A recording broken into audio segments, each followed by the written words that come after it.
Hello and welcome to the Getting It Done podcast, Ep.5. Ironic for the name, given we haven't recorded for a fortnight. That is for other reasons, however. Yeah, not getting it done. Yeah, that's pretty much. Yeah, that's our other series. No. I mean, to be fair, I would like to at some point create just a more talk showy sort of, or less. Okay, talk show is not the word for it. Just a kind of casual podcasty style thing.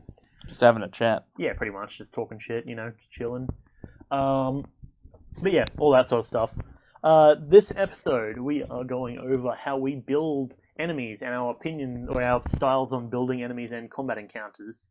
As usual, the preface is that this is, our opinion. If you disagree, then, the whole YouTube thing of, this is just my tier list or whatever. If you disagree, it's fine. You can make your own thing. Whatever. It doesn't matter. If you disagree, you disagree. It doesn't really make two differences to me anyways. Like, you know how it is. But yes, as usual, I'm joined here with Kris. Hello. We are going to get right into it with saying, building enemies. I feel I've probably inherently had maybe a little bit more experience in terms of, like, making enemies and then using them than you probably have. But I like making enemies, but I don't DM. So. Yeah, or not yet, at least. Yes. We'll get you there eventually. So I don't use them. Yeah. Don't worry, after I get you into some of the podcast, or into some of the streams of world building, I'm sure we'll get you to DM me soon enough. No, it's chill either way. But there's a few things, of course, that you need to be aware of, creating monsters and using them as a DM. I mean, of course, all the basic stuff that we've gone over in previous episodes, all that good sort of stuff. But to name a few things, your action economy, so knowing how many attacks everyone has, knowing how many actions everyone has. Yeah. On one hand, something to be careful of. On the other hand, something to not really care about, depending on how you play it. Yeah, like something not to do, don't make a quick link. Don't make quick links, yes. Don't make quick links or anything like them. Yeah.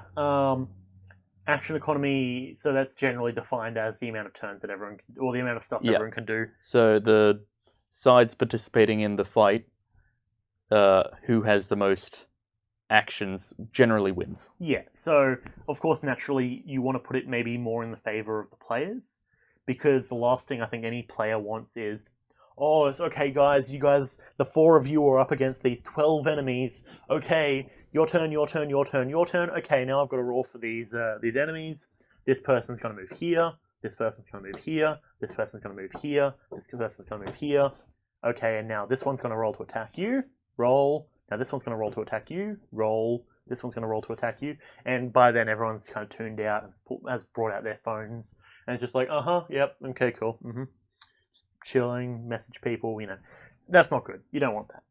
I've been definitely guilty of making battles more NPC focused than PC focused, but that's also because it was one of those situations where that was when everyone was doing side stories where they did a little story thing on their own. I immediately regretted it, and as soon as I realized everyone was kind of getting bored, I was like, you know what? We'll skip to the end of this fight. You don't need to really worry about it. You're hiding behind a couch, so sure, we'll just go with that. And that's just kind of how that went.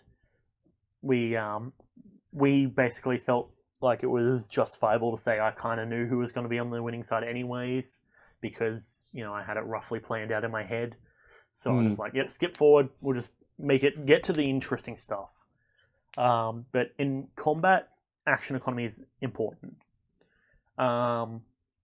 So then that kind of progresses as well into a more important subset of action economy, which is the types of actions that you can take and knowing what characters and what classes focus on what types.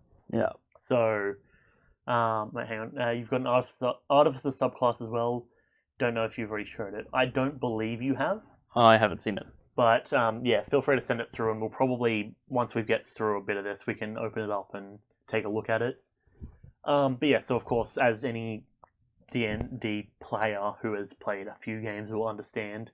Also, thanks for the link. Like I said, it will open up soon.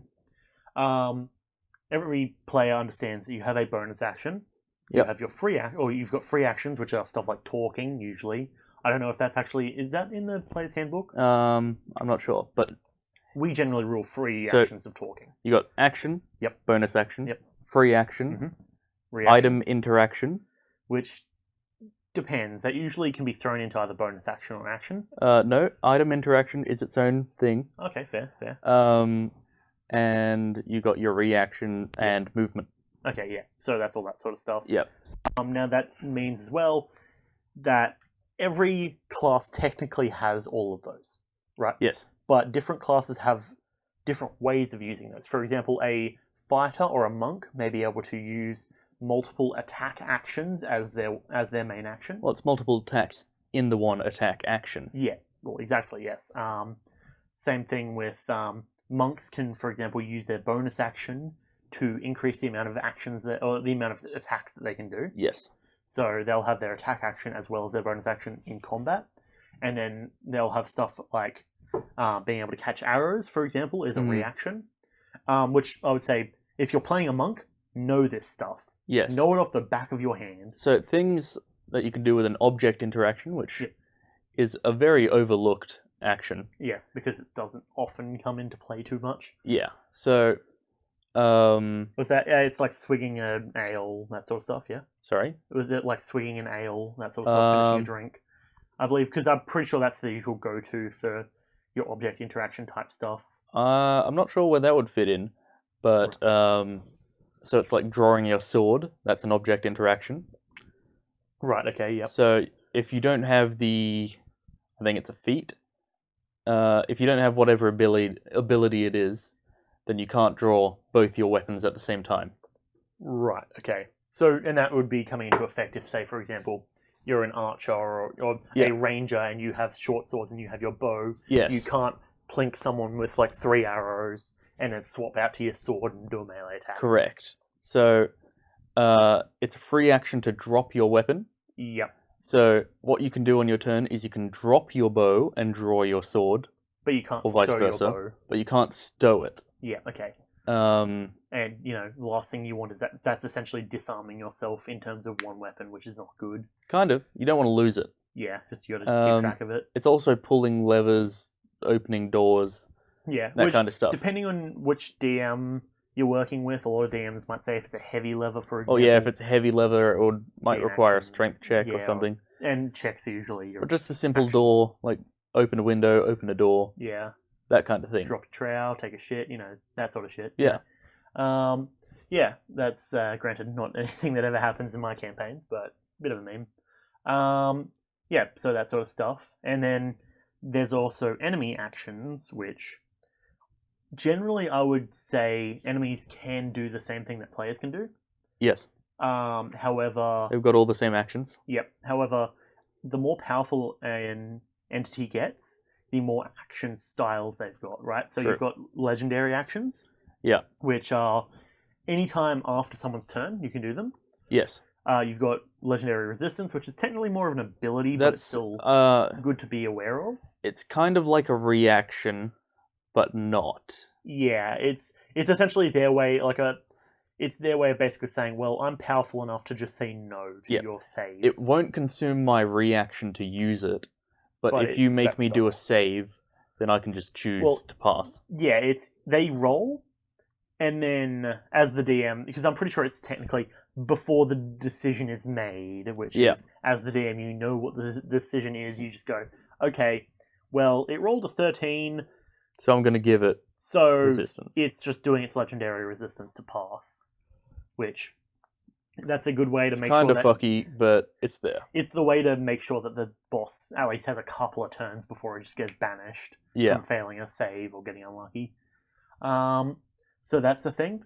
And then there's also lair actions, which are a very specific subset. Oh, also I'd like to say that with legendary actions while Yes. we're on the topic. Yep. So if you don't grasp what that is, Yes. that's if my legendary action is to make an attack. Yep. Just make a singular attack. Then, for example, I've finished my turn.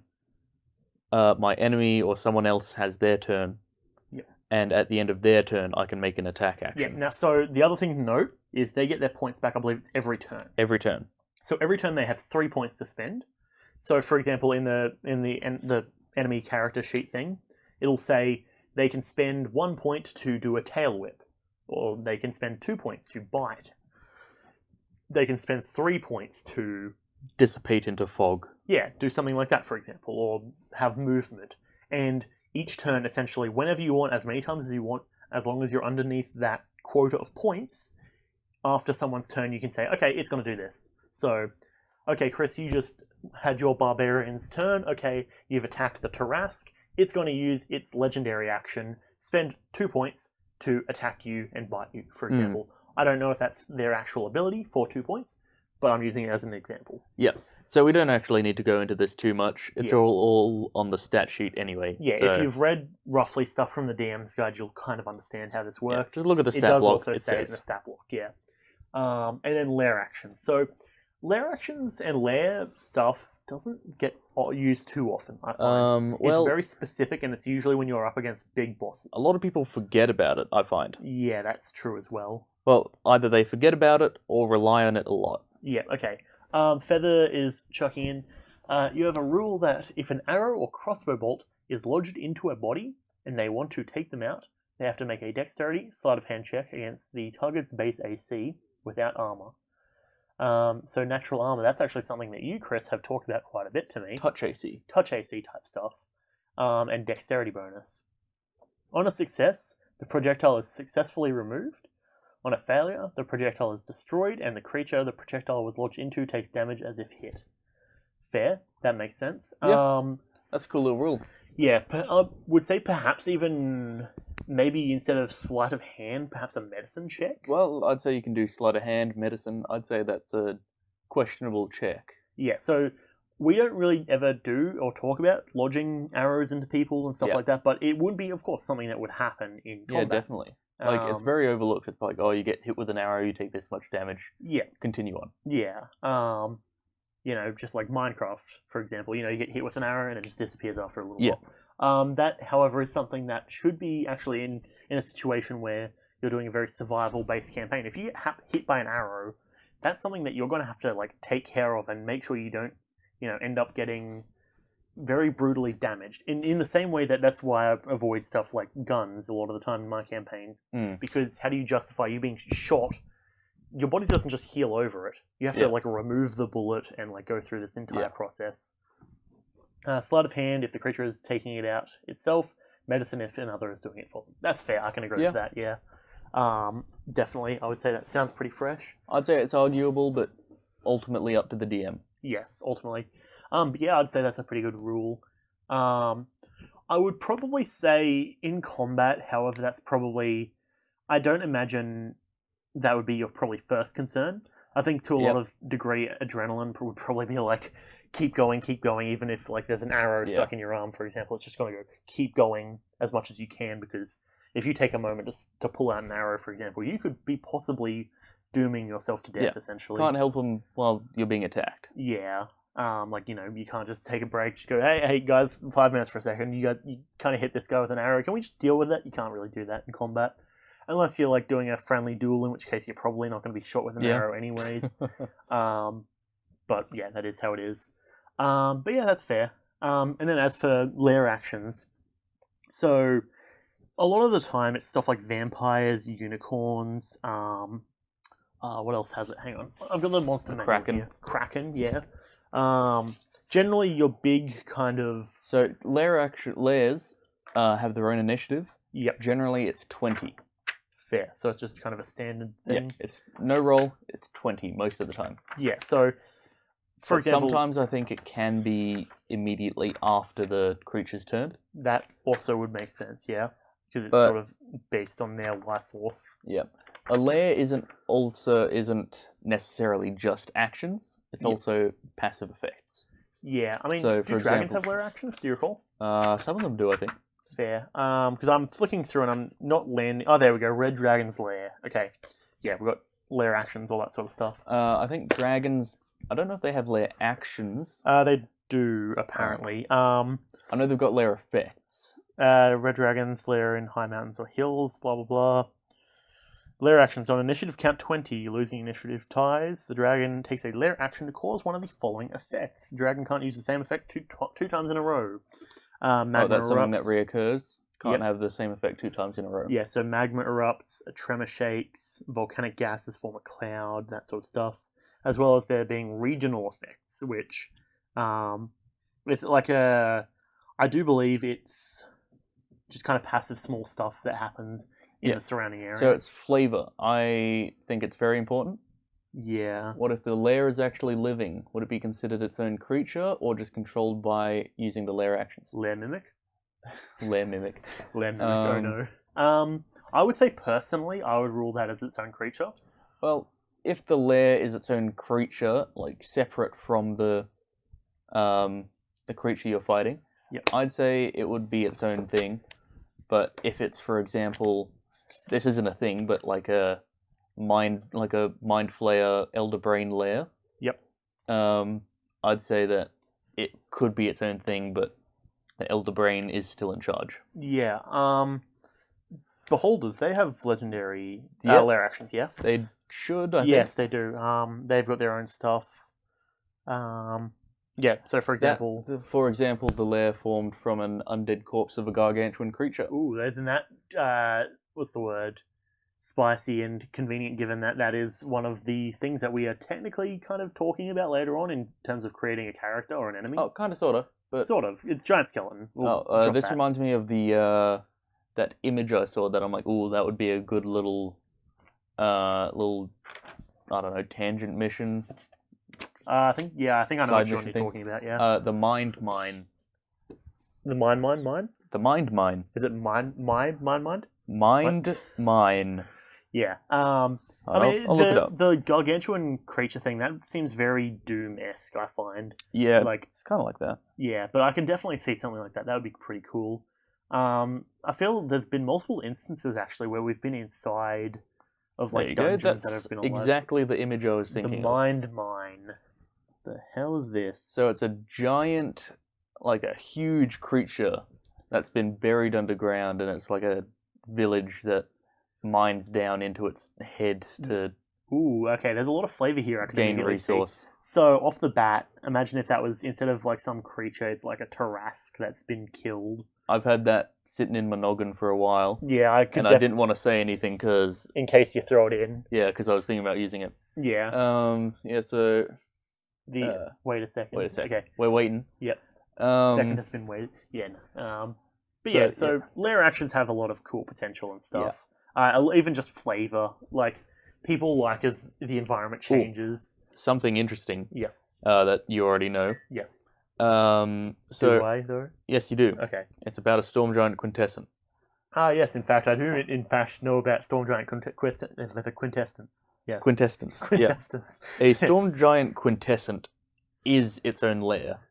Yes. So that essentially means that given because it can just apparate wherever it wants within its lair. Yeah. So a storm giant quintessent is a storm giant that has willed itself into a storm.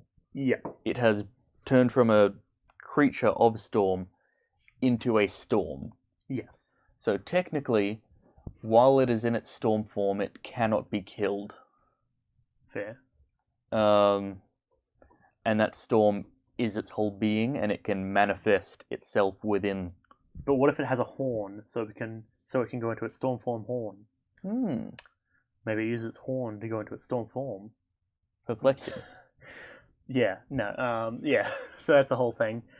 Thing is, there's a lot of lair actions, and a lot of them, even if you don't want to take it into account when you're really doing the boss, like it gives a lot of good flavor, right? Yep. You can tell, even just with the dragon, for example, the water around it's unnaturally warm and it smells of sulfur.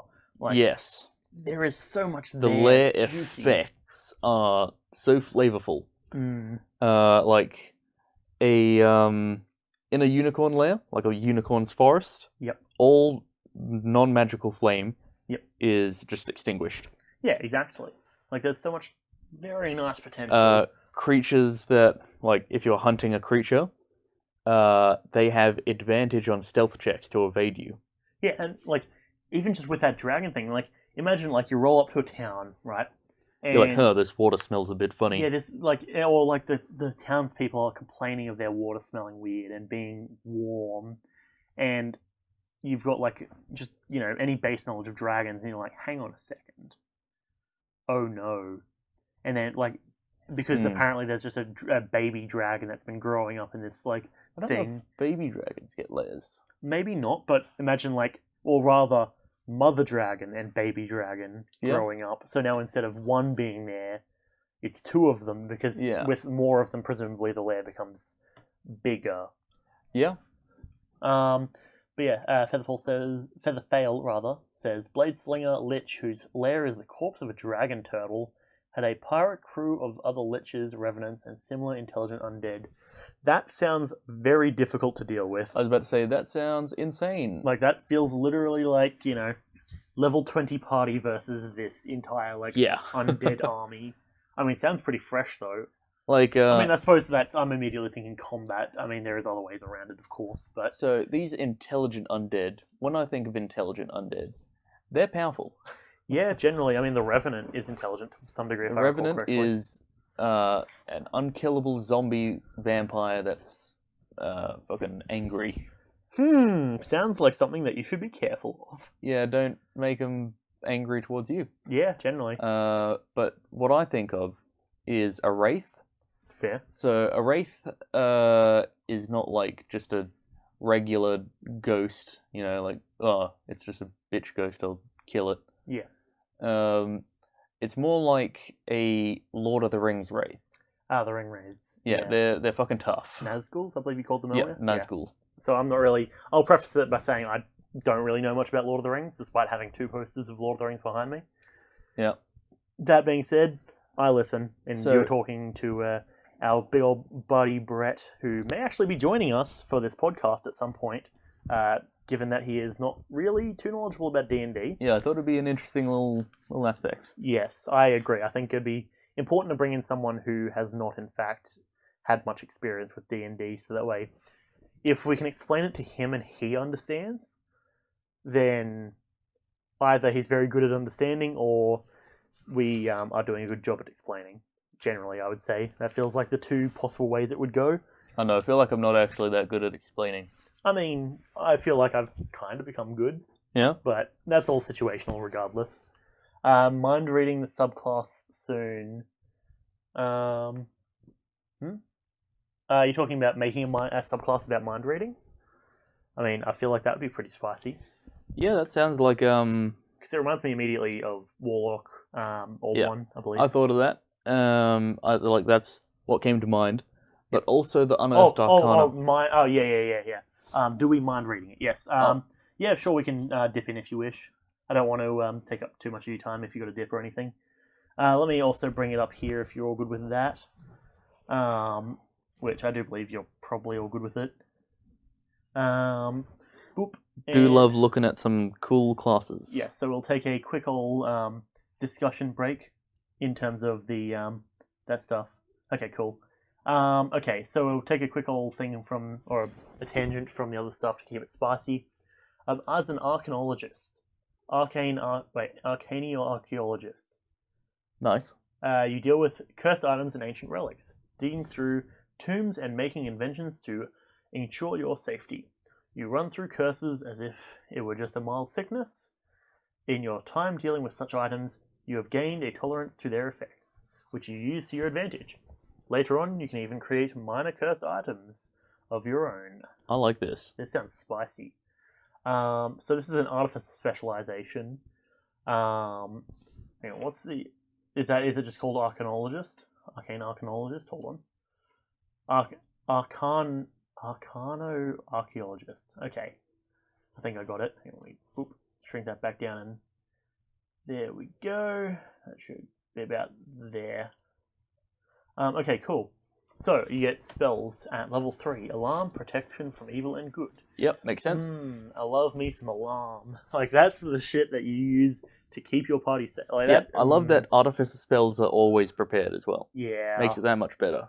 Yeah, it's not like Warlock where it's like, oh, you can choose these if you want. It's like, I'm not wasting my fucking valuable slots on that. Well, if you recall, back in Mastermind's campaign, alarm immediately was one of the first ones I went for, until we got the bubble, essentially, that we have for 8 hours. So it's like, time for a long rest. Bop, safety bubble. Yep. Keep ourselves safe. Never had to worry about anything else again, but Actually, no, we did have that one instance where there was like salamanders being like, what the fuck is this? Around Yeah. our bubble. That was pretty cool. 5th level, you get Arcane Lock, Enlarge and Reduce. What is Arcane Lock? Do you know about that? So Arcane Lock, if I recall correctly, makes an Arcane Lock. Okay. I'll double check, Yeah, because fair. I don't like being wrong. Understandable. Because I don't believe it's a spell that I've ever had much interaction with. I haven't either. Enlarge and also Reduce. That's fair. Enlarge and Reduce. That's different to... Wait, is that the growth one? Where you... Yep. Okay, so it is. All right. It's that one exactly. Okay, because I think of like growth and shrinking as the terms for it rather than enlarge and reduce. That Yeah. makes sense, yes. We've had a bit of experience with that one, so I know that's definitely useful. Dispel magic and remove curse. Oh, that's what I like. Yeah, so I looked it up. Yep. Arcane Lock, it's literally just a lock, like you lock a door, window, or chest. Yep. And you can designate who you want to open it. Okay, fair. So that's like, you're leaving a care package for your party in a very specific, like, you're like, hey, we need to leave this here for a different group. Yeah. It's 25 gold per cast. Right. But its duration is indefinite. Okay, that's fair. That's pretty fresh. Is there any way around it, I presume? I mean, I suppose Dispel Magic. Yeah, Dispel Magic. Probably. Remove Curse, Arcane Eye, and Dimension Door. So these immediately all come off as very useful utility spells to me. Yeah, as the Artificer does. True. Perhaps I should play an Artificer at some point. Yeah, they're really good. Yeah, I think when we talk about the classes and do our class episode, I might look into building an Artificer as an example.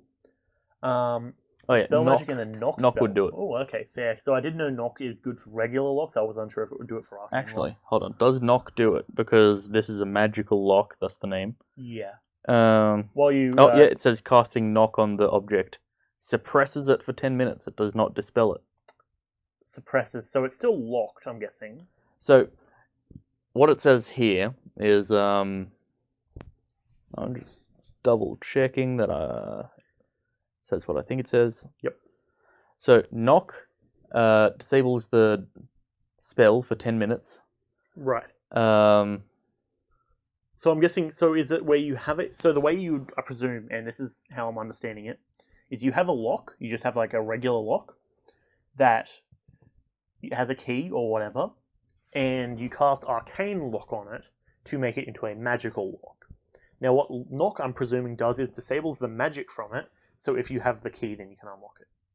That's my interpretation from what I'm hearing. But also what it does is it fortifies the structure as well.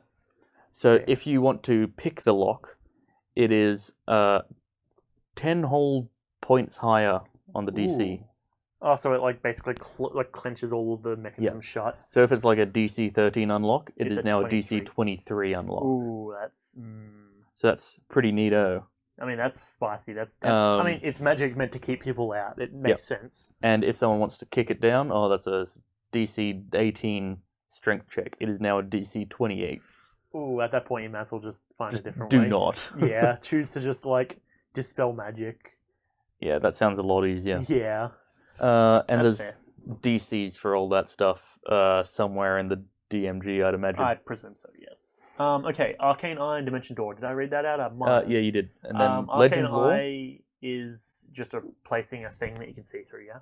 I think it is kind of like a sensor, yeah. Okay, fair. And then Legend Lore and Pass Wall. Now, these feel like things that you would know of that I would not, because Legend Lore, I don't recall. I have heard it before. So, I just don't recall it. Sorry. It's as these whole, preset spells are. Yeah. They're not necessarily, I want this spell, kind of thing. Yeah. So, Legend Lore very much makes sense for this. Fair. Specialization. Yeah. Basically just a greater identifier. Okay, Yeah. fair. That makes sense. So you know, like, the entire history of an object. Yeah, kind of. Fair. And Pass Wall, I'm guessing, is that where it's just create a stone wall that only you can go through, I'm guessing? Because this is 17th level, so I expect this is, like, pretty high tier. They are half casters, so this is like a level 5 spell. sort of thing. So fair. Okay, that makes sense. I could have sworn that artificers were full cast. no. So yeah, they have a D8 health. Right. Yep. So they're decently tanky, like most general stuff. Yeah, they're kind of like monks, all that sort of half-cast stuff. wizards. Right. Okay, So fair. a cleric has a D8 health, and a paladin has a D10. Yes. Wizard has a D6. Artificer has a D8. Right. Okay, that makes sense. Fair. So yeah, That's they're just wizard half-casters. fair. The tool proficiency. When you choose this specialization at 3rd level, you gain proficiency in Mason's tools. If you already have proficiency in Mason's tools, you gain proficiency in another set of Artisan's tools of your choice. Fair. Yep. I can I agree like with that, that, definitely. But also found out what Passwall does. Yep. It's very neat. Okay, yep. Hit us with it. So there's a wall or something in your way. It just opens up a tunnel. So you just basically, was it Moses the wall? Yes. Just like part the sea sort of thing? Artificer is a class that deals in magical items and the creation and manipulation of them. Yeah, Yes. fair. So, making potions, I presume, all that sort of Yeah, stuff. that's I do remember. Alchemist. Yeah, I do remember looking into it roughly back in Mastermind's campaign because that's sort of the direction that Jin was taking. Yeah, that was still Unearthed Arcana. Yeah, and I think we all kind of agreed on Unearthed Arcana, maybe not. We're not the biggest fan of using it. Well, Or rather, I'm not the biggest fan of using Unearthed Arcana because I of the do love some potential- Unearthed Arcana. The potential of breaking the game, which at that point, Well, that's why I read through it first. true. I don't want to choose like some But broken. keep in mind, back then that was only after having played about a year of D&D. True. We There have was- gotten a lot more better at identifying overpoweredness much more and stuff. gooder. Yes, we have gotten the good. At least, hey, I mean, that's us maybe tooting our own horns. That's, in my opinion, I think I've gotten better at it. But yes. Okay, so, yep. Excavator. If I can speak properly and not stutter like a fool. At 3rd level, you gain the Mold Earth cantrip. It counts as an Artificer spell for you, but doesn't count against the number of spells that you have. Ooh, that's good. When you use a set of Mason's tools as a spellcasting focus, you can choose to cast it as a bonus action. You can do so an amount of times per day equal to your intelligence modifier. Oh, I love that. Wait, hang on. So, is that the bonus action times per day, or is that because you get it as a cantrip? Yeah. I'm guessing you can use it as many times as you want as a normal action, but you can only make it bonus action a number of times as your intelligence modifier. That's really cool.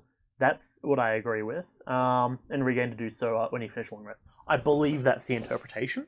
Yep. Like I'd say, immediately bonus action in per day. Okay, cool. Yeah, awesome. Yeah. So I'd say that even that's good enough without the whole bonus action thing on it. Yeah, the bonus action adds spice to it, though. I think. I like having the bonus because I really like Mold Earth.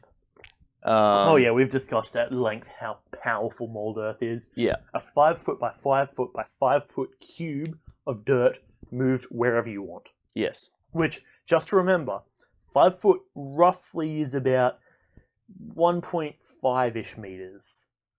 So you're getting...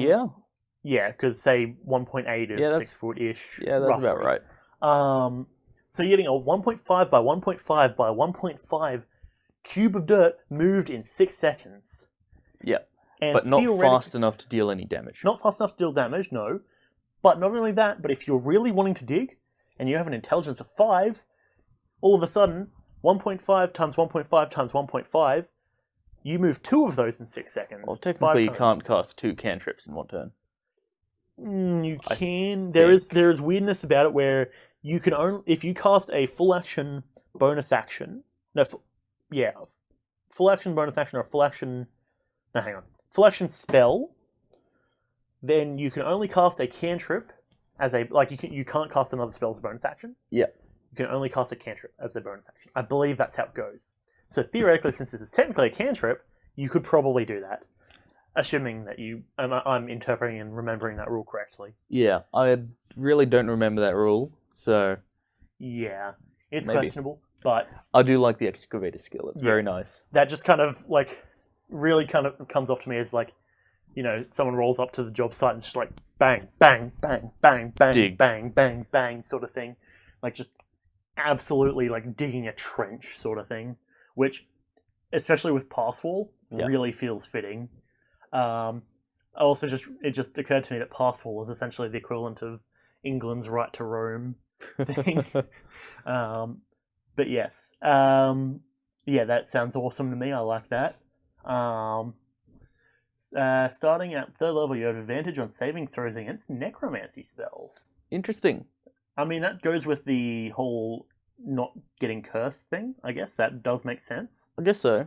Let me Yeah, see I what mean- kind of necromancy spells there are. My immediate thought is maybe make it so you take disadvantage on a different thing, but thing is, since it's an ability, you do want it still to be positive, so I think that's good. Thing is, necromancy isn't used too often. Well, that's How why many it's not overpowered. Well, how many necromancy saving throws are there? So I'm just looking at it. Yep. We've got Abby Dalzim's Horrid Wilting. I that's don't just- think I've ever heard of that one before. Yeah, it's neat.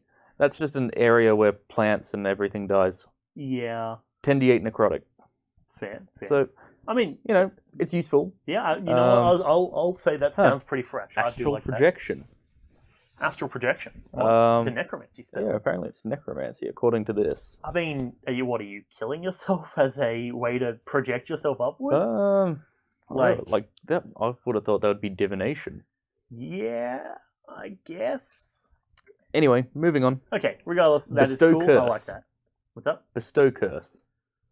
Fair. Yeah. That feels like where that's meant to go. Yeah. I Blight, kind of agree with that, blindness, and deafness. Yeah, that's the one. Blight. I was trying to remember because I know you like Blight. If I I recall do like correctly. blight. That's a lot of damage. Yeah. So but is it to hit or is it a save? It's a save. Okay, so in that case, it's fitting. Okay. Cool. Chill touch, cause Yeah. fear, Yeah. circle of death, contagion. Yeah, all these. I think that's a good theme. Yeah, I like it. I like it. Yep, that's cool. Cursed attunement. As at 5th level, you gain an additional attunement slot. When you attune an item in this slot, choose a curse appropriate for the bestow curse spell. When a creature tries to remove an item attuned in this slot from you, or damage it, they must make a Wisdom saving throw against your spell save DC. On a failed save, the target cannot willingly continue and is subjected to the curse until the end of your next turn. The save can only trigger once per round. However, if you try to de-attune the item, you must make your saving throw. On a failed save, you can't continue and gain a floor of the DM's choice. Fair. I like it. That's spicy. However, my one thought is it doesn't really happen too often where enemies are trying to remove items from you. True, but it also works on yourself. I mean, you get an additional attunement slot, full stop. That is enough for, that's a good ability. Well, so I was gonna say a problem where this arises, but is that the artificer already gets additional attunement slots. Do they? Yeah, they do. Even But better. this subclass needs a theme, Yeah. so I'll allow it. Now, the other thing I'd say here is, if you dispel magic on yourself to remove this ring, that feels like it would just be a way to bypass the wisdom save thing.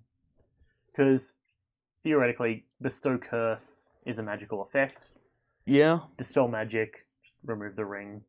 It's like that one thing that happened with Mr. Demon Man who tried to have, or Mr. Tiefling Man who tried to have his devil-infused fucking chest plate removed after releasing the devil, if I recall correctly. Yep. It's like, take off the armor. I can't. It is now fused to you of your own it literally volition. fused within his skin. He's like, take it off. You said you've got remove curse. I'm like, this is no longer a curse. No, it was a curse. Well, no, he is the curse at that point. No, I've got another remove curse spell. It's called Smite. Yeah. I mean, I'm a wizard. I've got plenty. I'm an evocation wizard. I've got plenty of stuff that I can work with. Now, honestly, the one thing, actually thinking back on that, is we never got to actually do the player versus player combat that we were preparing for in case that happened. I know, right? That would have been so fucking fresh. Like, that was brutal. To be fair, I think the reason we didn't do it was because we all knew how it was going to turn out. Yeah. Between my character, your character, and most of everyone else there at the table, except maybe the ranger, we were all on the same boat there. Even our bard, if you recall who that was, probably was going to side with us, even though he's more of their friend than probably. This is ours. like Avengers Civil War, but replaced But instead one of of the like, characters with just Thanos. yeah, pretty much, and everyone's just like, who should we side with? The villain of this entire situation, or like the rest of the team? I wonder. Moving on. I mean, I think even as a player, he would have sided with us more than. No, he probably wouldn't have. Never mind. I was going to say he would have sided with us more than his Himself. character, but no, he probably would have still sided with himself, knowing him. Stubborn. Regardless, it's all cool and stuff. We should continue. Yeah. Improved magical inoculation. Yes. When you reach 9th level, you can willingly de-attune to cursed items if they were normal magical items. Okay, so fair. Actually, Nice. hang on. What level do you get? Okay, so at here you get Dispel Magic and Remove Curse, which is fitting anyways. I do like that. That's quite good. When you reach 9th level, you can willingly de-attune... Okay, yeah, we already read that. Yeah, pretty good. I agree. That's pretty fresh. That fits 9th level, given the spells that you get for it. I think that's brilliant. That fits. Yeah. The one thing actually I'll notice here, and I've noticed, or rather that I see here, do they get anything after 15th level? That's exactly what I was thinking, and I do not actually know. Okay, so because I'm gonna check. Because with like paladins and all that sort of stuff, and the rogue we were looking at before, everything kind of has a penultimate subclass specific skill that they get pretty end game. I don't think 15's end game enough to get that skill. It feels like they should get something at like 19th level or like 20th level. That's at least my thought immediately, but that's sort of where it's at. Limited curse immunity. When you reach level 15, you have mastered dealing with cursed items, granting you complete immunity to being cursed from attacks, spells, and effects that aren't from an artifact or a deity. Just checked. 15's as high as the subclass goes.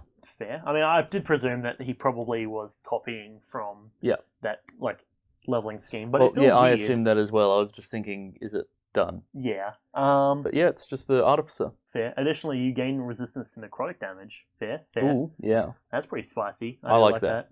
This seems very balanced, and I enjoy. Yeah, I definitely could get down with it.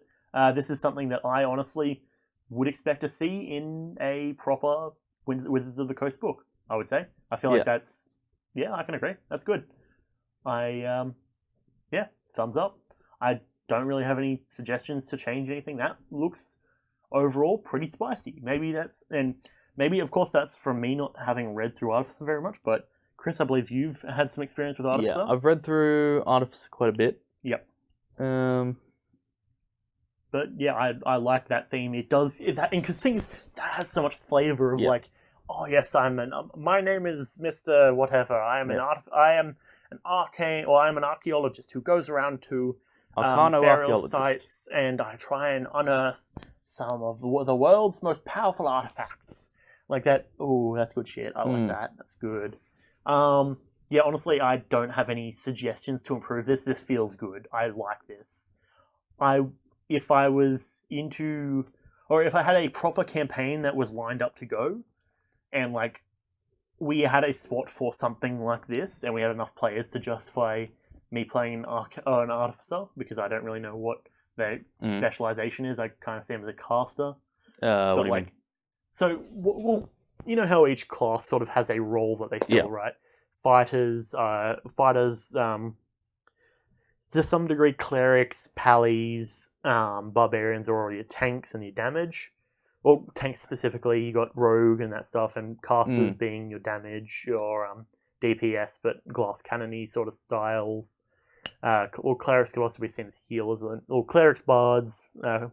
Was it clerics, bards, and druids are like your healing support sort of stuff. So, what would Artificer fit into, would you say? They're kind of like all-rounders, depending on how you build them. Fair. So, I think my, not so much problem, like, because I think this is great, is that each subclass of Artificer has like a pretty cool gimmick. Yeah. This does too, but it kind of relies on getting magical items. Yeah, it relies on the DM being generous with that sort of stuff. This relies on DM generosity. Yeah. Which, got a generous DM, I mean, maybe This works. Okay, here's really good. Actually, that gives me a suggestion. As part of choosing this at level 3, and this might sound very overpowered, but you gain a minor magical item. Yeah. But it has actually, a curse. I think the best way to balance this, Yep. add some good subclass specific invocations. Fair. Not okay. invocations. The equivalent of invocations for artificers. Infusions. Infusions, right? Fair. Yeah, add some good subclass specific infusions. Right. And this would straight up be Wizards of the Coast type stuff. Yeah, this would fit in fantastic. Yeah, it's sort of like how a Warlock, for example, has and I might be talking out of my ass, but I do believe Warlock has Fiend based invocations. They get Old One based invocations. So specifically, etc. I would like to bring up. Yep. The base Artificer ability. Yep. Infusion. Replicate magic item. Replicate magic item. Okay. So, as this subclass, I would say the option of replicate cursed magic item. Yeah, I could see So that. just like a whole nother. Because look at all this stuff that you can do. Oh damn! I even without zooming in and looking at it, that's 5 tables worth of. Oh yeah. Yeah. No, hang on. Technically, that's 4 tables, I believe. Using this infusion, you replicate a particular magic item. You can learn this infusion multiple times. Each time you do, choose a magic item that you can make with it. Hang on, let me just zoom in so I can read that faster. Picking from the replicable items table below. A table's title tells you the level you must be in the class to choose an item from the table. So, okay, I'm guessing you just essentially, by taking this invocation, you just get one of these things. Yeah, so basically you just take up an infusion slot. Yep. So that's something that could be... So it's you can essentially give yourself, at whatever level, a bag of holding, for example. If instead of... so I could gain +1 armor. Yeah. Or I can gain one of these random items. Okay, and I'm guessing the DM rolls it for you. Well, no, not random items, but I choose the item I want. Oh, fair. So it's essentially you have created this item. Yeah, I've created this item. It's my item. Which does kind of give me the tangent, at least, that we can pursue if you wish, of making magical items as you progress the game. So, for example, you obtain maybe... and this kind of comes into that whole style of... Churn Marches, I believe what it was called. Mm-hmm. The Churn Marches DM style was the whole thing I was talking about of group of people, and then they organize between themselves, and the DM will run games for each of them. So it kind of reminds me of that thing of they might have a map for the handle of a magical sword, or this specific magical sword, name blanks rapier of legend or whatever. Yeah. And they have to travel across the land to find the blade, and they find think Mehrunes Razor. Yeah, that sort of stuff. Or is it Dagon's Razor? Mehrunes Razor, because his name's Mehrunes Dagon. Okay, that's what I'm remembering. Okay. Perhaps one of the exclusive infusions allows you to make a sort of excavating charge that creates an explosion that excavates at a certain radius. I can see that. Yep, that sounds very cool. Yeah. So, what I think would be a good thing, as I was saying, is the replicate cursed magic item. Yep. So you could have the same kind of stuff as what's on the tables, like the base artifice table. Yep. But you could have slightly, you can have some better items that are cursed. Well, I was going to say you have either that or you have the table that you've got there, and then you have a separate table that you have to roll on for the curse. Well, I don't even think you need to roll on it because, oh yeah, there we go. Yeah. Yeah, so just having these cursed items that you can get your hands on from the infusions. Yep. That already gives you a lot of potential for good stuff. That just gives you the gimmick. Yeah. Because as I was saying, it relies on a generous DM. Yeah. The infusions give you your gimmick. Yes, that's true. I don't think any other subclass for the Artificer does. The infusions being your gimmick. Yeah. But you could even add an ability where you get an extra infusion. True, yeah, I could see that actually. The other thing I was kind of just thinking, so I was thinking back to the magical no, hang on, not that one. This one, excavator, where, because if I'm not mistaken, I don't recall the exact precision of the excavate spell, or the mold earth cantrip rather. But saying either that it could possibly be a thing that when you get to a high level you can do a bigger area, and doing it in a way that is careful and doesn't have the potential of breaking possibly valuable things that are trapped inside that dirt is the other thing I'm thinking. Because immediately, like, when I think of an archaeologist, I think, like, getting deep in some dirt and with, like, a brush and, like, very carefully and with precision kind of brushing dirt away to reveal something underneath. Yeah. Whereas in this, if you're just lifting the dirt, I imagine there's a fair chance you might break stuff. Yeah. So maybe have it in a way where you can lift up the dirt and leave non-dirt things behind intact. I feel like that's really up to DM interpretation. True. Just depends on how loose the earth is. Yeah. Excavating drill. I'm guessing that's the doing more area or something. True. That's true. Another thing there would be prerequisites that would come with that sort of stuff. Yeah. Ultimately, and this is the thing why I'm trying to ensure that at the very least I usually get you, Kris, or like one of the other boys here. I don't know enough about Artificer where I could comment on it myself solo. Hence why we didn't run the session last week. Well, not the session, the podcast last week. But yeah, like, there's a lot of potential for this sort of stuff as well. Actually, the drill could be the charge that you were talking about there as well. That works too. Yeah, either way, it is one of those sort of classes where that immediately, like, reading through that gives like that gets my like story building and like character building senses like going real quick, because everyone loves to be the character who is going out and finding, like, the Indiana Jones type characters. Yeah. Right? This does feel quite Indiana Jonesy. Yeah, given probably archaeologist. Yeah. Everyone likes that sort of stuff, but they don't really have a way to do that. Like, they sort of end up being Indiana Jones by, you know, just definition of going out and exploring and doing dungeon delving and stuff. But, you know, like, they don't get a proper Indiana Jones type character that fits it, because everyone likes, you know, finding magical loot and all that sort of stuff.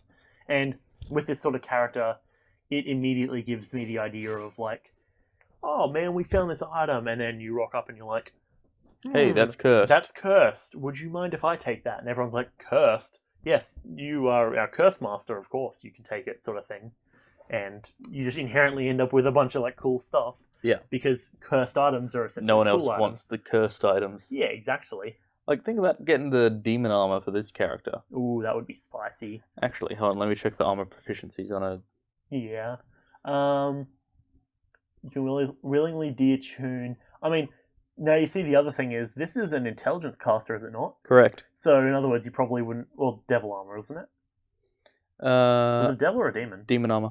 Demon. Okay, I thought it was devil. Well, it had a devil in it in fair. the So it's campaign. demon armor, has a devil inside. Okay, yeah, fair. Yep. But yeah, if you have a high intelligence modifier, you'd probably not know to not fuck with demons and devils and stuff. Yes, do not. Yeah, generally, that is how it be. Yep, they get medium armor, so... Fair. I mean, hey, that works then. In that case, that's fresh. You can get some cool demon armor. Fair, Just think about how cool demon armor would be for a character like this. I mean, yes and no. It doesn't immediately fit the aesthetic I have in mind. Though I have the aesthetic of, like, you know, think JoJo's Part 3 Old Man. Oh, yeah. That's, fuck, what was his Speedwagon. name? Joseph? Oh, No. Part 3. No, like Old Man Part 3, the Part 2 character. Yeah, I think it was Joseph. I don't know. Yeah. That's when they lost me. I stopped paying attention at Season 3, or Part 3, rather. Yeah, everyone's like, the first like, two were bad. And no, fuck off. The first two parts of best. JoJo's were the best. You got Harmon, which is immediately Monk D&D style. Yeah. Like, that shit gets my D&D vibes going. And then they're real like, hard. oh, Harmon, Yeah. get that out of here. Now we've got fighting Harmon. ghosts. It's like, oh, which still has monk energy in D&D, Yeah. but it's like spiritual or spectral monk or whatever it is. I just realised something. What's up? So, you know, JoJo's Part 1, Yep. Monk Level 1. Yep. JoJo's Part 2, monk level 2. Oh, so he's taking a JoJo's subclass. part 3. Oh no! He's got an astral monk. Oh no! Oh, that hurts me. That's gonna be a yikes for And me. it just gets worse from there. Yeah. The tale of someone playing a monk in D&D. Yeah, it's gonna be a bit of a yikes though, because like I said, I very much prefer. Okay, fair. I see you've got your name changed there to actually showing as Featherfail. That's good, I would say. Yeah. Generally, yeah. JoJo's, they lost me as well at season 3 or part 3. I call because season everyone's 3. like, "Oh, watch it, it's good," and I'm like, "I don't really like anime, but I'll give it a watch." I mean, you don't like anime, but I've also kind of like forced Hero Academia down your throat. Yeah, and I'm like just like, "Oh, other okay." shows. Yeah, I mean, to be fair, Hero Acca was kind of implied homework for the Hero Acca campaign I did.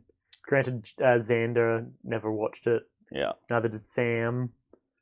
So that's fine, anyways. But I think it provided some interesting background, so at least the majority of people knew what was happening for a lot of it. But yeah, that was the whole thing, anyways.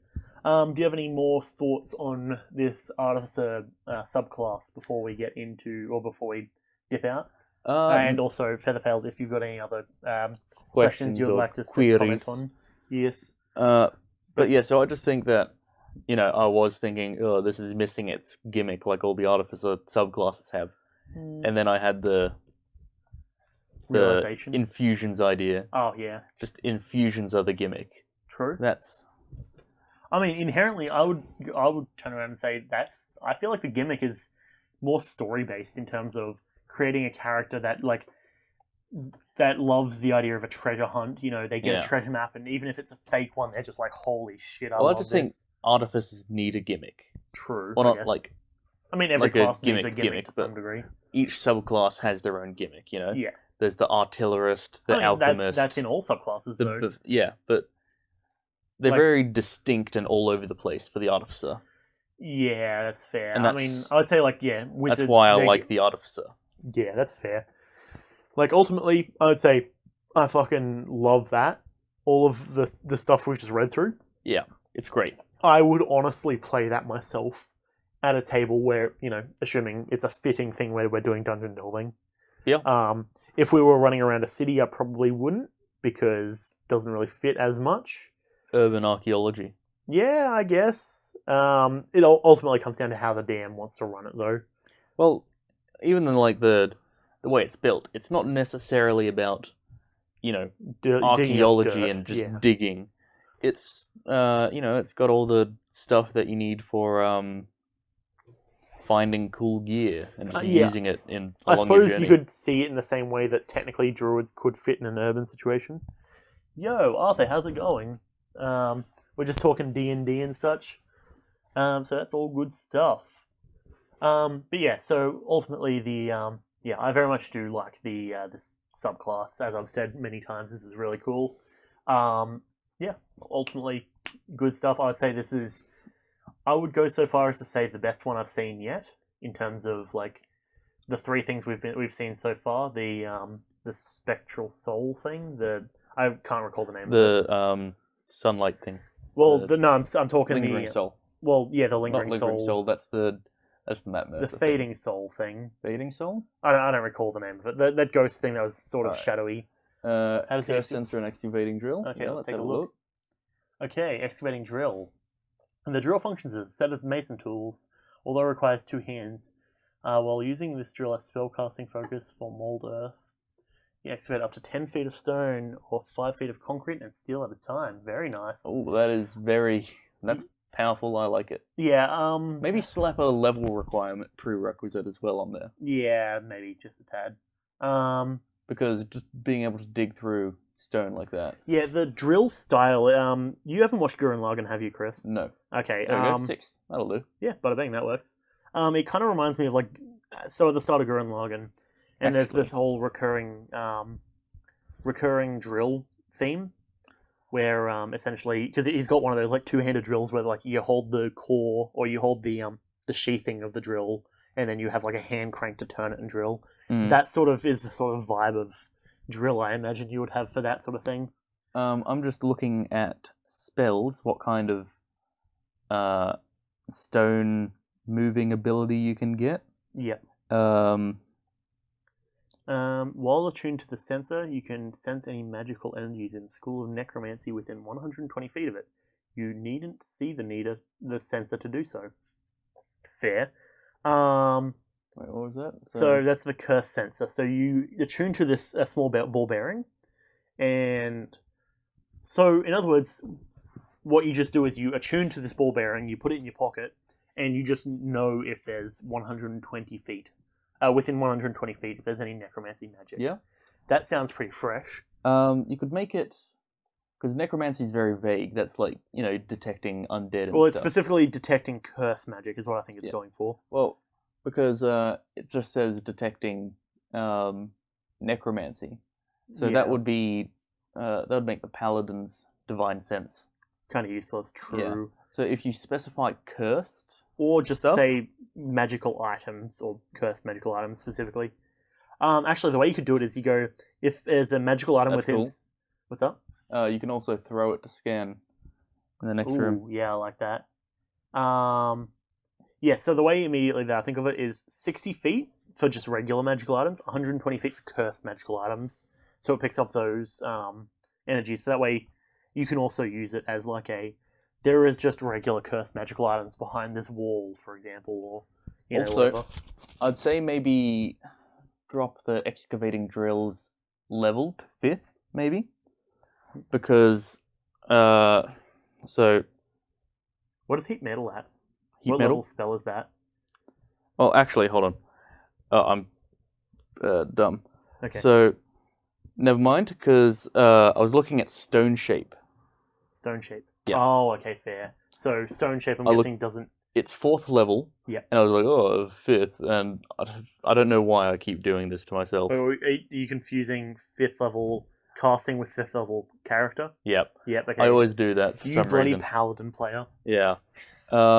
So keep in mind, stone shape is a 4th level spell. Yeah, so you would be getting that quite high.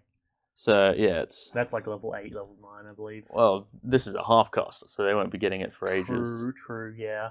But well, they won't be getting it. Wait, no, they will because they get up to 5th. Yeah, they get to 5th. Yeah. They don't. So- They also don't get cantrips, which is interesting. Sorry, Half casters don't get cantrips. these are special half casters. They Yes, get so cantrips. that's the thing. So these ones do. Yeah. Well, this one does specifically. Moves or Well, mold. no, artificers. Oh, you get, mean artificers as a whole get cantrips? Yeah. Okay, that's cool. because they're like wizard. They're like the wizardy sort of ones. Yeah. Okay, fair. Because traditionally, your paladins, your rangers, Yep. and your That's it. yeah, that's it. They don't get any cantrips. Yeah, that's fair. Okay, that's yeah. Yeah, generally, I'd say that's pretty awesome. Curse sensor. I mean, that definitely feels fitting because that means inherently you have your little ball bearing that you have, even if you have it on a string, and you just and then just throw it outwards and try and pull it back to you. That could work. Either way, either that or if you theoretically made it bigger, maybe if you have. I was gonna say if you have make it a bigger object. make a bigger object. So, because I just think, Kris, have you seen that metal, big metal ball bearing I've got in the garage somewhere? No. Okay, we've got this this big palm of a hand I sort would of like to see massive metal ball bearing. I'll see if we can find it. It is quite weighty as well. That's a big old thing. Yeah. Well, ball bearings in the setting of D&D at least, they're inch diameter sort of things. True. Yeah, I suppose you're not getting too tiny. Or You're not anything. getting tiny little what you shoot out of a BB gun. Okay, fair. This is I don't know what the purpose of a ball bearing is in a fantasy setting. To bear your balls. I don't know. I don't know. I'm not particularly sure. To be fair, I don't think I've ever needed to use a ball bearing. I mean, I Yeah, suppose they're it'd just be used as traps, really. You just traps chuck them on the or, ground. some mechanical contraption, I suppose. Yeah, I guess gnomes might use them. Yeah, I mean, just having a bunch of rolling ball bearings, you can roll stuff over it. Yeah, maybe some dwarves or something. I mean, yeah, something like that. I don't know. But either way, yeah, I'd say looking at this stuff, since I don't think you've had anything else yet, I definitely I like a lot of this stuff. Yeah. I really bearings. like it. At this point, it is just about flawless. Yeah, I'd say. Ball bearings turn areas into difficult terrain and can make people go prone. They also make good rust monster bait. Correct. Yeah. So, what is this rust monster? Do you not know what a rust monster is? I presume a monster of rust. No, generally. it's a monster that makes rust. They like metal. Fair. So they're just kind of big. They're huge. They're like large size category. I'm guessing this isn't Monster Manual. It is, I think. Is it? Hang on. I'll get on that looking up while you're describing. They're insectoid. They love to eat metal. Fair. Okay. They're not really aggressive, but if you're wearing armor, they'll try and eat it off you. Right. Okay. Rakshasa, rust monster, Remorazes. We don't actually ever use these abominations of creatures. Remorazes, razor centipedes. I hate those things. Not from any experience. I just hate the way they look. Understandable. Fair. I mean, isn't that perfect reason to use it in D&D? Yep. But also, I feel like they're too weird looking for me to think of where to put it. You know? Oh, beneath the snow and ice. Like, I like the idea of, traditional looking kind of.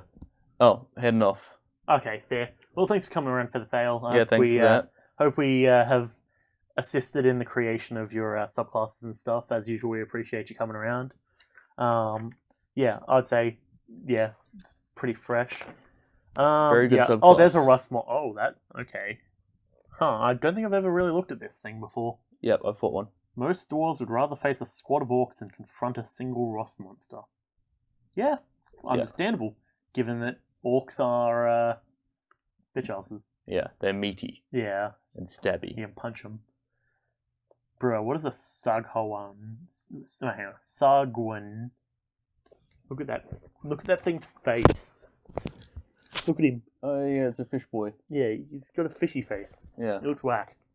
So, rust monsters aren't really aggressive. Right, they just want to eat metal. Yeah, so they're not really aggressive. They're like, oh, you got metal on you, and they come up and start like. That would be actually really cool for like a deserty sort of thing, like Fallout or like that one car one that you talk about. Do not get addicted to the water. Oh, yeah, Mad Max. Yeah, like imagine like there's just a pile of like this rusted like scrap, and you see these things like crawling over it, like munching at them. That would be cool, I reckon. Like, they'll say they're subterranean, but I suppose if there's a bunch of metal there, they're probably going to come out for it. Like at night. Yeah, like you're just rolling through. Like imagine to draw from what's that book? Oh yes, that book. Yeah, that book. Yes. You know that one? No. Yeah, that one. Okay. The Eberron Rising from the Last War. I'm guessing this is a separate thing, as separate from like Eberron D&D. No, D&D book. Oh, okay, fair. Yeah, that's where the Artificer is. And the Warforged. Correct. But, okay, I haven't heard it Rising from the Last War. Well, that's what the book's called. Okay, fair. I haven't read that. I just know it's as Eberron. Yeah, it's just because there are other Eberron books. Is there? Yeah. I think. Fair. I don't know. I didn't read them. Yeah, that makes sense. But so Rust. Yo, Kenny, how's it going?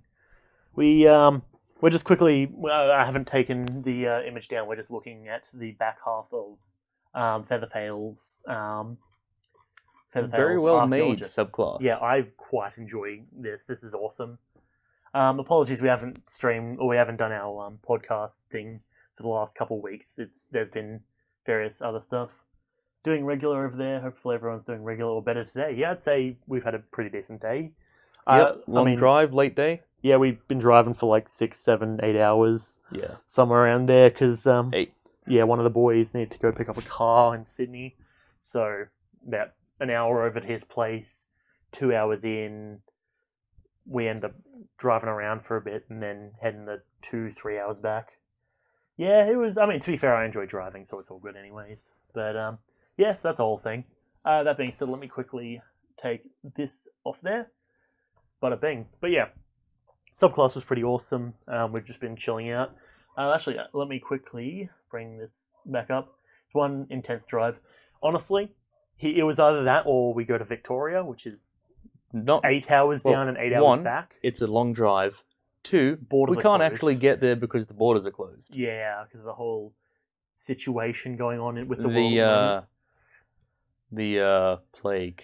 Yeah, pretty much. Yeah, rip borders. Yeah, I think they're the only state who has closed borders at the moment. Aren't I don't know. they? They're the closest state where it is any viable. I wasn't going to go shipping. there anyway. Yeah, I mean, yeah, I know. It would have been one of those things of, hey, Kris, do you want to come with us? No. Okay. No. All right. Well, actually, no. I do like going there. They've got a pancake parlor, and I like pancakes. True.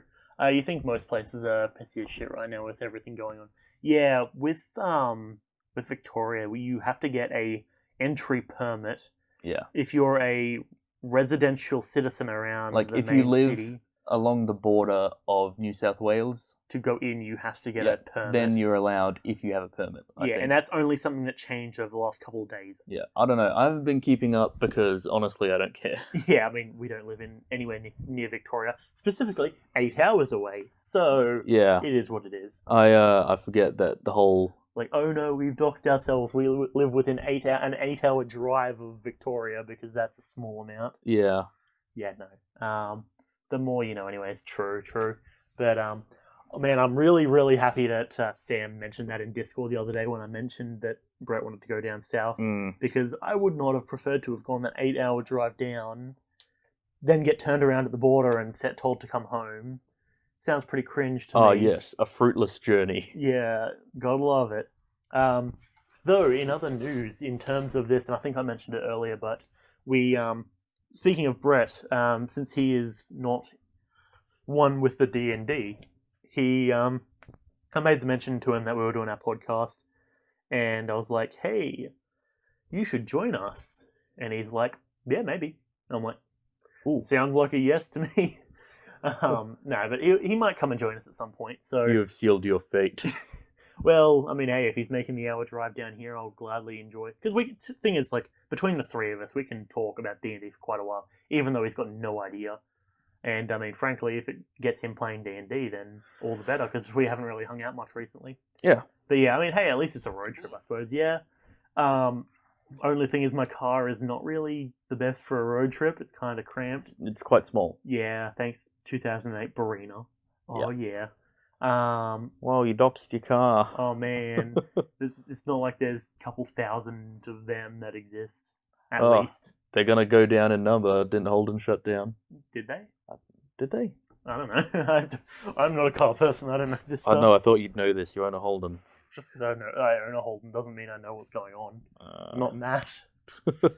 No, Matt knows plenty of all that sort of stuff. I mean, they probably closed down or Toyota or something like that. But yes, no, not the car. It did nothing wrong. True. I mean, hey, it's been good for the last couple of years. So all things considered, it's served its purpose in my eyes. I appreciate its service. I'm probably not going to change off of it for another couple of years because money. But yeah, no, I mean, it does its job. It's just a bit squishy if we're all going for a quick old road trip. 8 hours of a road trip. That being said, if we did end up going for a road trip, at the very least, I presume Brett would be shouting food, given that I'm driving, so it's all good with me. But yeah, I mean, I'm basically a monkey who will drive around for peanuts. Apparently, Holden closed down its Australian manufacturing 3 years ago. Huh. So I mean, they still manufacture overseas, I imagine. Then I think so, but I remember hearing someone shutting down. Fair. I mean, probably that. That seems. No, I wouldn't say that was 3 years ago that I was hearing that. It was I remember I was listening, earlier this year or I was listening to a last year or podcast. No, it was like at the end of last year because that was when I was playing Skyrim. I was listening to someone talk about, and we might have been in Discord at the moment, or at the time, I don't recall. Yeah. Anyways, let me quickly load. Well, I'll close these two tabs because that was pretty fresh, and we can actually get back into quickly what I was saying about rust monsters. Yes. So you could have them maybe kind of nesting inside a collapsed Warforged Colossus. Ooh, that would be spicy. Yeah, as you you go up there, you flick a button and the lights turn on and you just hear the scuttling as they kind of Well, they're not small. Oh. I mean, you'll hear that scuttling anyways, I It suppose. would be very well. I mean, I suppose they eat metal, so it's fitting that they'd be large and Yeah, large and in charge. sort of thing. Yeah, they're like large creatures or something. Large, so size of a small car. Yep. Bro, that's whack. Well, there's plenty of food in a colossus. I mean, true, yeah. Have you seen those things? They're colossal, I Well, would say. I technically kind of seen them. They don't have any art, but Fair. they are kind of like Warforged. What are you talking about? I've watched Iron Giant. They're Warforged large enough to walk inside of. Yeah. Rust monsters are disgusting alongside the Sturge. Kris, Ooh, wee Sturges. go ahead. I know you've got plenty of opinions on the Sturge. Fuck Dragon Heist. Yeah, true. Yeah, Sturges fucking suck. It's best to exterminate them on sight. Absolutely. Surprisingly, the Rust monster has an armor class of 14. Not as high as I would have expected. Yeah, you'd think it would be higher considering 17, it's 18 large made out of plates. metal.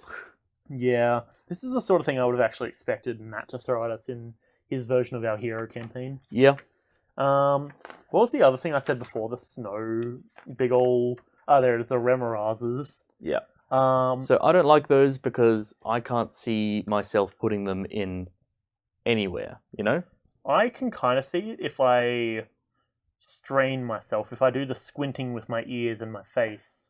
You know, I feel like it doesn't fit anywhere because I like, very traditional kind of creatures and all that kind of stuff. But Yeah. not always. I like the Rust monster because it's not too far of a stretch, you know? It's a giant Yeah. bug that eats metal. But Yeah. the Remoraza is just kind of weird looking. Yeah, so here's the thing, right? So they kind of see... It looks like their whole thing is that they're essentially like a... they're just chilling. Sounds good.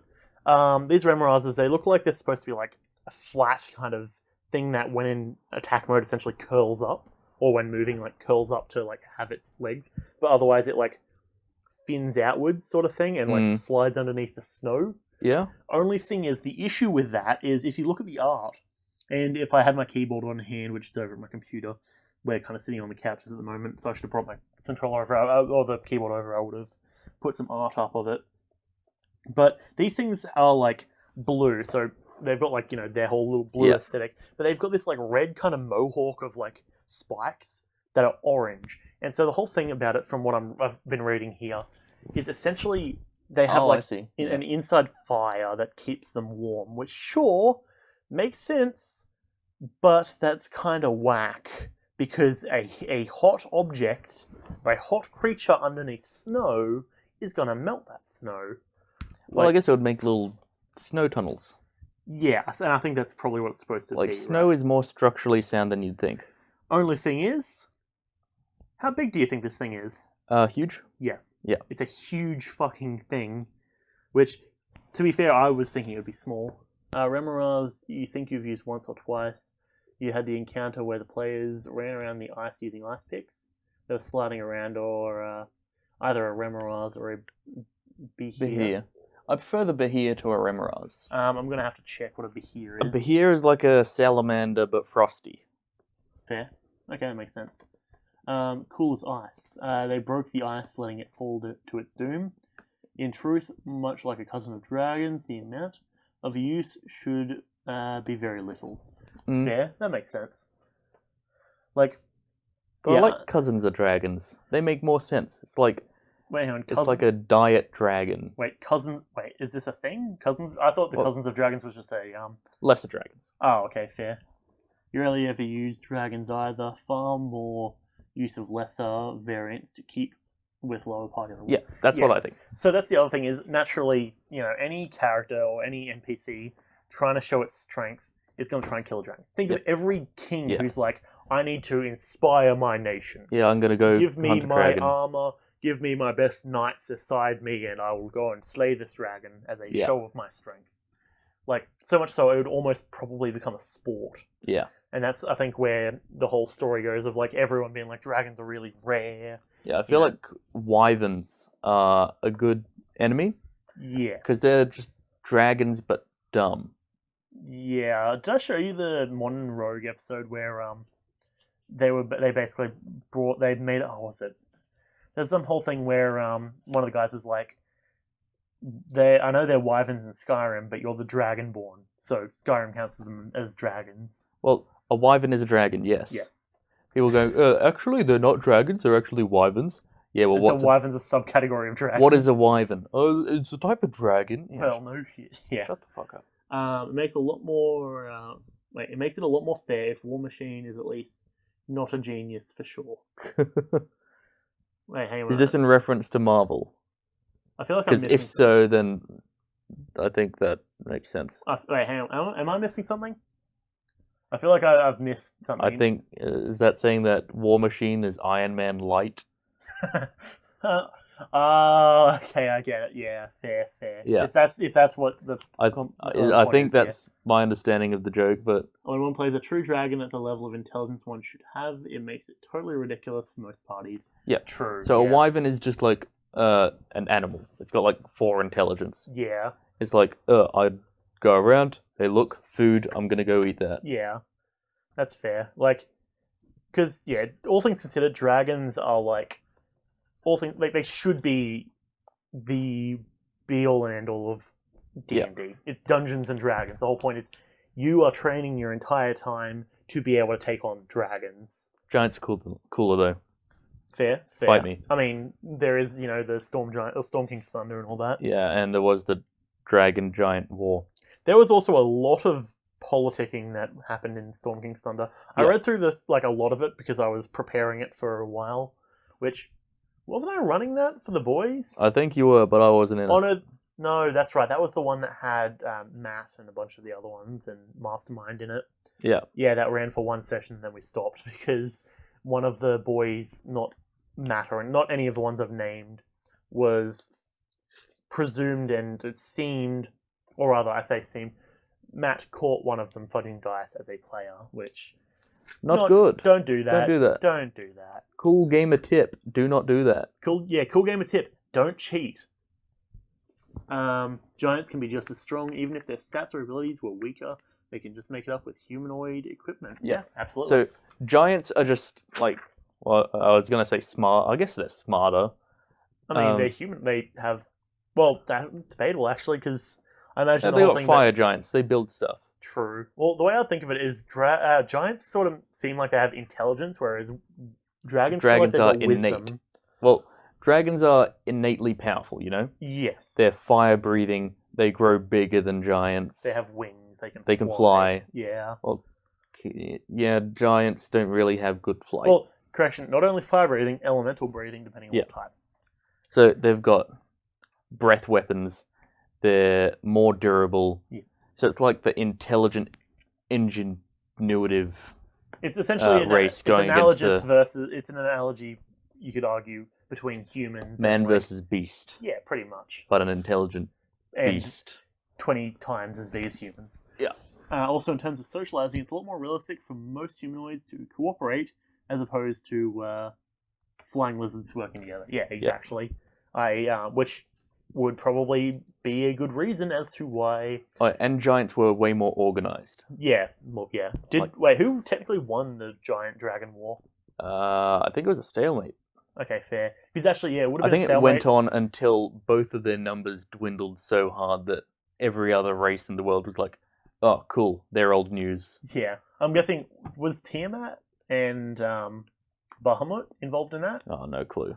Okay, yeah, I don't I don't really... know how the chromatic and metallic dragons fit into the Dragon War, the Dragon Giant War. Yeah, because well, the whole thing is like the main difference I've found, at least in terms of Dragonborn, is that chromatic is like I believe chromatic is a line and metallic is a cone for their breath. That's like the biggest difference I've noticed.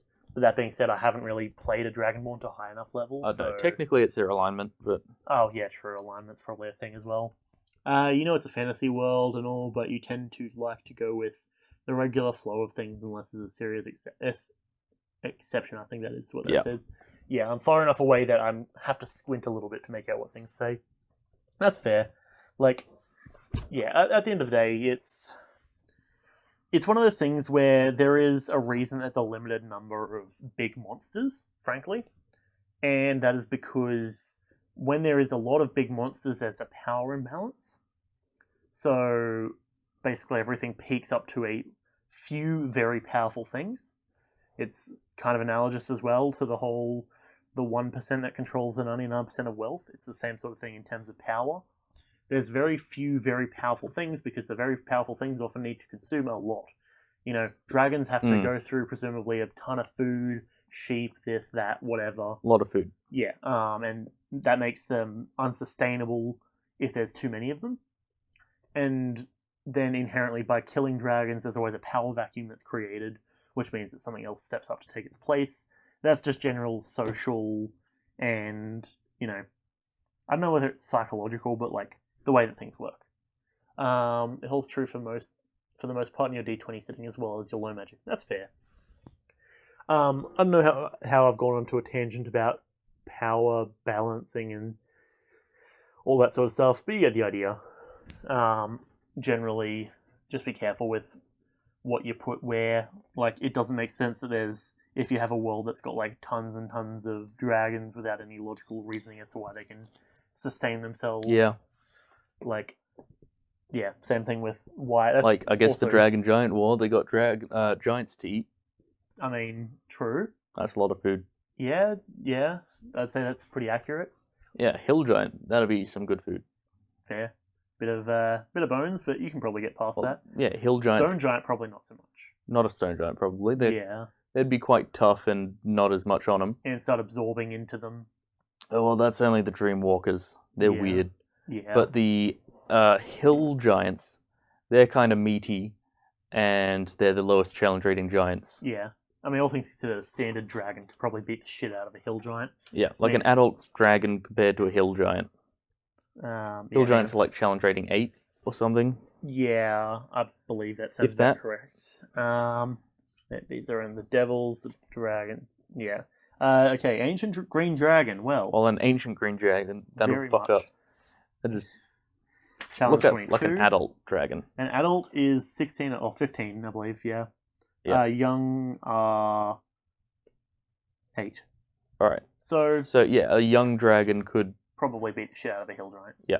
Okay, I guess this also holds true, you suppose, in your supernatural, modern, dark setting stuff. When something really nasty comes along, a bunch of weaker creatures die or end up as lackeys. Yeah, and that's just power balancing and such. There's not too many super ridiculous things roaming the world that could ruffle stomp humanity, otherwise we would not exist. Yeah, absolutely.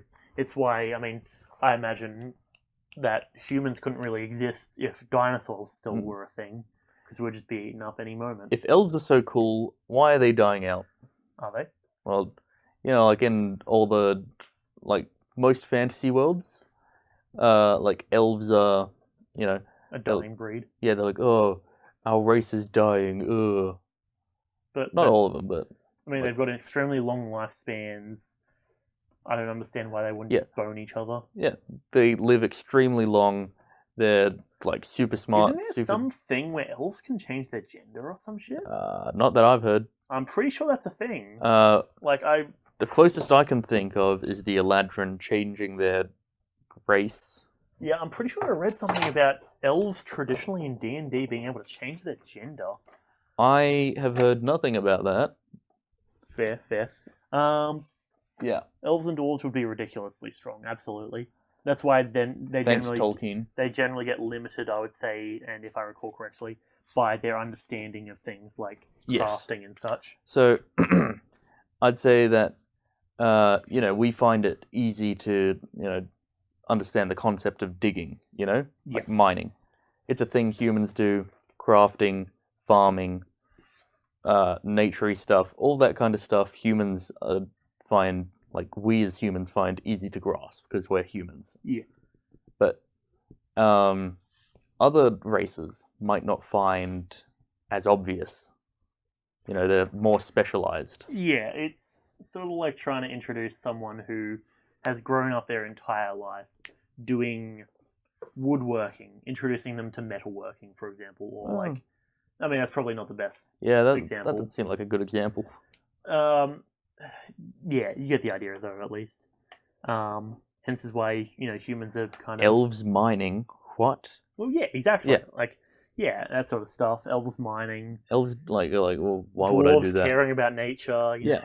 That sort of stuff. That kind of stuff. Yeah, and that's inherently, to some degree, I think we actually were discussing on the way back in the car, how inherently they are juxtapositioning of each other. Elves are supposed to be tall and slender and graceful. Dwarves are short, stocky. Yeah. Elves like to protect nature. Dwarves like to just mine the shit out of everything. And humans are all around. Yeah, I believe we were talking about how in Tolkienian terminology, dwarves are somewhat greedy, whereas I would go so far as to argue that elves are probably more... I wouldn't go as far as saying charitable, but... I wouldn't go so far to say communistic either. Yeah. But they are... They know what needs to be done for nature. Yeah, and that's... And the balance of things. Elves are minimalists. Yeah, exactly. I think that's the best way to put it. Well, I don't know. Look at their structures. I mean, well, minimalists with a slight bit of flexing, Just like, oh, let's have our massive tower here. Let's just have our castle here. I mean, like, because there's always got to be some and like naturist. Minimalist, naturist. Yeah. I mean, minimalist in terms of, like, keep in mind they still have to protect themselves. Minimalist yet elegant. Yeah, I think that's the way to go. So you might have a massive parlor room that just has a single portrait of the not even that lord sort of like thing. Finely crafted, bland table. Yeah, or like I presume have like maybe a nice kind of marble flooring that has several pillars through the room and just a single table sort of thing. Just have it all marble. Yeah, like there's not going to be really like artwork hanging up everywhere. You're not going to have like this or that and whatever. It's pretty minimalist, and I think that's fitting, right? Because they're just juxtapositioning each other. Yeah. Even in many fantasy worlds, they just live in trees. They don't even want to harm anything in nature. They eat and drink very little. What they can carry with them is what they will hunt. They will have hunt/gather. Yes, exactly. Thanks, wood elves. Yeah. Wasn't there that whole thing where wood elves straight up don't eat plants? I think it's Skyrim. Yeah, in the Elder Scrolls, wood elves have taken part in the Green Pact. Yeah. Which is where they have agreed not to harm plants in any way. Yeah. So they don't... inherently is sort of whack, given walking on the ground. I was thinking that. Grass. But like, so, they live in trees or make their houses out of stone or something. Yeah. And they don't eat plants. They are strictly carnivores. Yeah. And I mean, on one hand, that so sounds they like hunt a way to animals. live. When they defeat an enemy in battle, they often consume them in a ritual. Yeah. I mean, even still, like even the blood from an animal that's usually high in iron. That would be good for the soil, I presume. Yeah. They try and give back, essentially. Which, yeah, I do think that would be an interesting lifestyle. I don't know, join us for 2021 where we enter the woods and become wood elves, only taking what we can hunt from the nature. Wood elf time. Hell yeah. But yeah, so that's the whole thing. Yeah, regardless, I think we've gone on a bit of a tangent. Yeah, we've gone off topic. Lost what we were talking about. This episode was supposed to be about building enemies and combat encounters. We have not done that. We are nowhere near anywhere on that. 2.5 hours. Yeah, wait, hang on. Yeah, we've got 2.5 hours of that. We've been streaming for 1.5 hours, which, I mean, it's whatever works. I'm not really too stressed on it. I did actually, I was thinking for a 5th episode, which is, this is one I'm pretty sure. Yeah. Is it episode? I don't fucking know. I don't keep up. I mean, yeah, I should probably check this. Hold on, give me half a second to verify. I'll just show up. True, yeah. I think we're on our 5th episode. We might be on our 4th episode. I suppose that if we are on our 5th episode, or if we're on our 4th episode, I'll have to double over the start because I do believe I said that we're on our 5th episode at the start. Okay, we are our 5th episode. Okay, cool. We are on our 5th episode. Yeah, that's what I was going to have to do. But yeah, makes more sense to just make a new species. Wait, hang on. Sounds like the creator tried too hard to be original with a species that he has some serious expectations to match the name. Makes more sense just make a new species. Yeah. You know about the wood elves? Because I think it's an interesting take on wood elves. Yeah. So here's the thing, right? And this is something that I can't recall who said it, but I was listening to a podcast where people were comparing Skyrim to Walking Simulator. That one with Age Rain and Baby in a Jar. You've lost me. You remember that game that was Walking Simulator and you had the baby in a jar and the aging rain? Oh, yeah, fuck. Death Stranding. That's the one. Someone was comparing Death Stranding to Skyrim, where it was, they were talking about how it was integrated, where it felt like Skyrim had just had things put in there without thinking of the ramifications. So, for example, not accounting for a caster in jail, for example, was a common one, whereas they talked about Death Stranding where, there's this concept of aging rain, and you stumble upon breweries that have been using this aging rain to age alcohol and whiskey and all this sort of stuff. Yeah. And hang on, give me a second. I just need to clear my throat. And you can kind of tell the drastic difference in what it felt like in terms of a concept that has been taken and used in the world versus a concept that has just been put in for the sake of having more stuff, right? And that sort of was something that I thought about for quite a while. Regardless, that's all on Skyrim anyways. I enjoyed at least playing it, but that was also because I got to go around chop, chop, chop with my two-handed sword. That's what I did with my first playthrough as well. I'm like, I'm gonna be a wizard. Yep. And then I'm like, oh, this fucking sucks. Yep. This axe is really cool though. Yeah, you went axe, I went big old dragon bone, great sword. Some things are just jarring or don't make sense. Yeah, that's true. It's at the end of the day, it's really whatever. We went on a massive tangent away from lair actions. Lair actions. Well. Yeah. People often start with this would be cool. Then any concept of where to start, they pick cherries instead of setting routes. Yeah. All right, that's so pretty much accurate. Hold on, let me bring up the DMG because on the topic of building stuff. Yeah.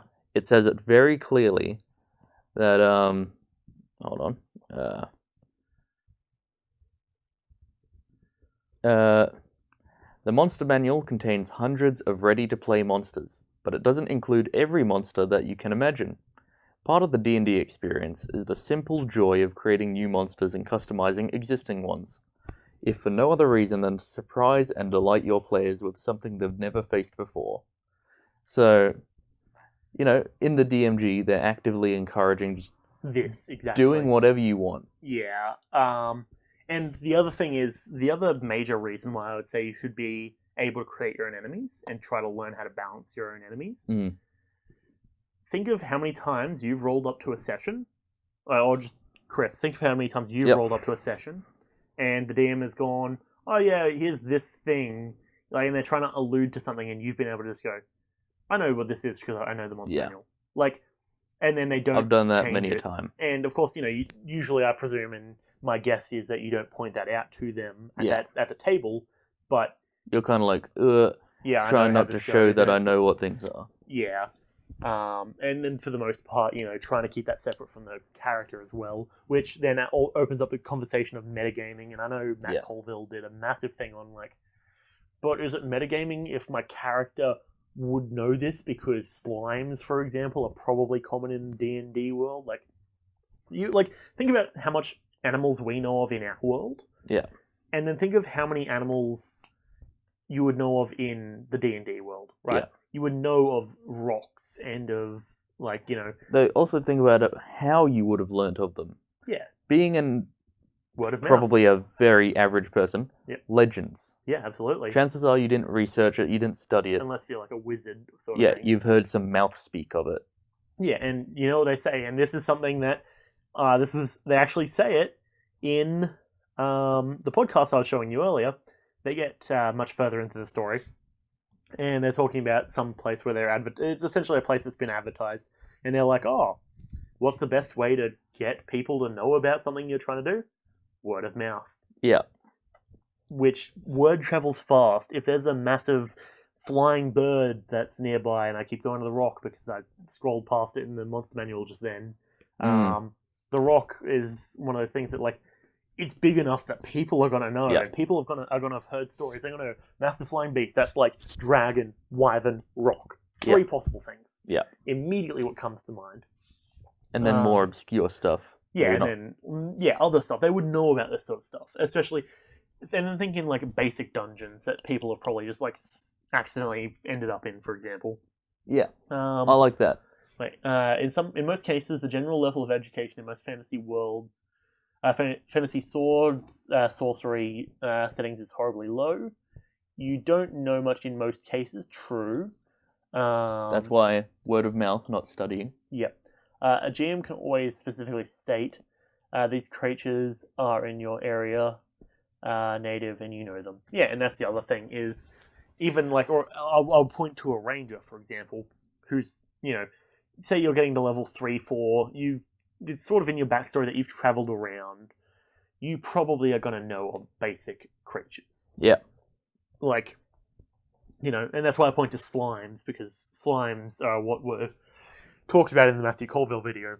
But slimes, goblins, orcs, all that sort of stuff. You'd know what an orc is. Yeah, like chances are. Pretty much, like all the different kinds of oozes you might have seen before, or at least Like, heard of. You might know what an ooze is. You might not know the difference between all the different oozes. Yeah, but say for example, I'll just flip to merfolk. A rumor you might hear That sounds like a legend. Well, yeah, I've heard speak of merfolk. No, not even merfolk. I've heard speak of creatures that are humanoid but live under the water. You might not even know the name, because there's like Mero, there's merfolk, there's like tons of different types. I've heard speak of frog people in the swamp nearby. I haven't seen them with my own eyes, but they sound quite ghastly to me, sort of thing. Kuatoa, like all that sort of stuff. I just flipped to an ancient gold dragon, and goddamn, that thing looks beautiful. Yeah. They're glorious. They are. Ah, man, dragons are cool. Like, just in general, they're good. Shadow Dragon, ooh, spicy. Dracolich, edgy. Doppelganger, pretty cool. Anyway, that sounds like a urban legend. Doppelgangers, You'd hear of a doppelganger as an urban legend. Yeah, I've heard in the town over that there's a bunch of people who act weird. Maybe they're into a cult. Maybe they... Or it'd be like, I've heard of creatures that can take a man's place and mimic him perfectly. Some call them people mimics. Yeah, but it's that sort of stuff. One can imagine how little you're going to know with little education as a youth at level 1. Yeah, absolutely. There's something above that as well. What's up? Message above that as well. Oh, sorry, yeah. You normally make adults be level 5s as professionals. You could easily have a bunch of adventurers reach this level and compile notes on a number of creatures. Yeah, doppelgangers sweats profusely. I'm guessing you've had a bit of experience with that one. Yeah, that makes sense. I think level 5 is pretty standard. I'd say, usually I try and play, teenagers to, 25, because that's my personal, age range. In terms of, I'm 20, that's, within my recent years and short future sort of thing. Yeah, I think it doesn't... I like playing older characters, because it makes more sense for them to be wandering around and... True. Doing their own thing. Contrarily, however, I would argue younger characters who don't know their place in the world are also equally as viable. Yeah. However, I do think it's a bit odd that, my character, I'm playing a dwarf and is 250 and is level 2. Yeah. That sounds really odd. He's a level 2 fighter.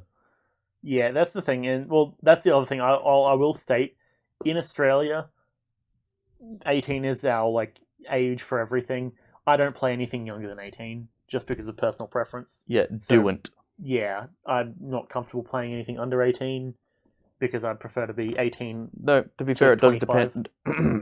It does depend on the race, I'd say. True, yeah. I say equivalent age range, right? Equivalent age. When I played a gnome, I was 80 something, but that's still really young or some. You said you're fucking 30 or something. Yeah, 30 to 60. And I was like, that's something. pretty young. And I think after you said that, I was like, oh, maybe I'll increase it a little bit. Yeah. Just because I don't really know the rough age ranges of races too well. Yeah. Someone I know was playing a kobold. Yeah. They were 4. I mean, that, makes sense. Makes sense. Still Kobolds live to 6. Yeah. That thing's literally 4/6 of their life gone. Well, yeah, they're getting old. Yeah. You normally like them to be adult age or at least physically matured, but you have starting ages for stuff. So normally level 1 starts under Oh yeah, yeah. Otherwise, you would have to be having something like a background pre-adventure campaign game. Yeah, and that's also the other thing is generally I play younger-ish characters because it's easier to justify being low-leveled. Like either that or like if it's someone who's been doing a trade for their entire life, like Sloan was. Didn't we start at level? No, we started at level 1 for that, didn't we? Yeah.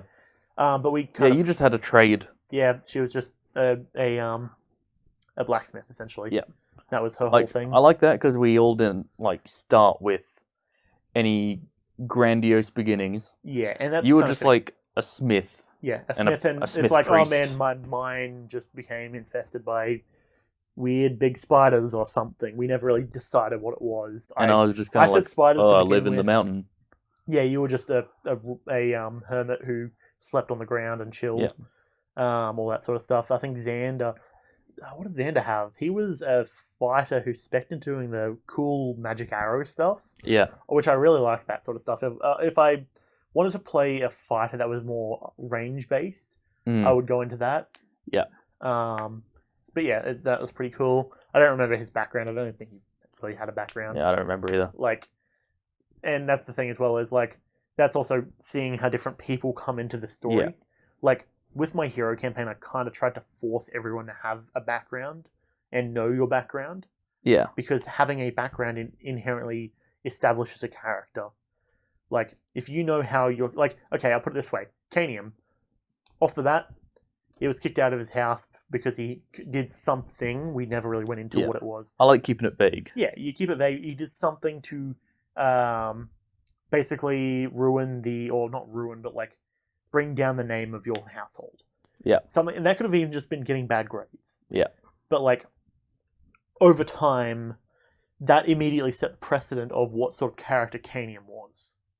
Same thing with Astro. Astro was my parents, despite being, a top tier neurosurgeon and pretty high up psychologist. He was like, you guys aren't doing enough, and he left his house because he felt his parents weren't saving. They weren't saving people enough, sort of thing, and he wanted to save people essentially. Yeah. Wolfgang, even like off the bat, I really enjoyed Wolfgang as a character because he inherently had, like, the whole thing was he's been raised by a hero of, like, his parent is a hero. He's looked up to her. He didn't really go into it too much, but out of game, he's straight up said to me, like, Wolfgang, like, very much appreciates his mother and all this sort of stuff, and is very, like, family oriented, as Matt also is. Like, like, that's just sort of, I can see Matt in Wolfgang. Yeah. Inherently, as we kind of see every one of our cat players, or every one of the boys in their characters. Like, Joe probably has some underlying fear of being seen as just the normal, average guy. Like, I don't know really how Astro and Xander go together. I don't know. I mean, Xander likes to be, able to do whatever he can. He likes to be broadly able to do stuff, hence telekinesis, etc. I've gone on a massive tangent. What's been said? Nice psychological dive there. Yeah, that's the whole thing. You've had horror games where the players start as children. It gives strong motivations to be more than regular. You've also had a few... Among the Sleep. Remember that game? No, I don't. That's the one where you play as a baby. That I don't recall playing that. Yeah, it was spooky. Fair. You've also had a few where it was the start in city slums and children grouping together for safety. Terrible stuff. Kris, can you read the next one while I'll quickly pour myself a drink to try and fix my throat? Oh, actually, I've got water here, never mind. If you know what your players want from the game, from your game, and what their character motivations are, you're going to have a much easier time leading them through stories organically. Absolutely. Yes, knowing what your players want. So here's the thing, and this is why I said very heavily at the start of our hero campaign, I want you guys to know that I want your characters to want to be heroes. That is the precedent I'm setting. And I checked with everyone, and everyone seemed to be generally cool with that. Yeah. Like, they appreciate... I think I appreciated everyone playing well with it and going along with the whole I want to be a hero sort of style of gameplay. And I appreciate it. And inherently, I think since everyone was on the same page about that, it Yeah. allowed me to branch forward quite well. And to be fair, even still, like, Mm, there were certain unheroic things that were performed, yes. i.e., burning someone's eyes out with thermite.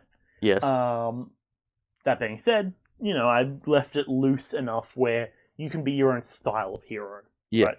Like, Wolfgang went from, like, sort of the brutal style of hero to being a more family-oriented, like, good guy TM sort of character. Yes. Whereas I feel Kanium Kanium was actually probably the opposite, where he was, like, good guy character to RoboCop, like, Yeah. cybernetic You eye. violated the law. Yeah, like, you have committed a crime, you are going to be punished, and I'm, like, judge, jury, executioner sort of thing. And then same thing with Astro to some degree.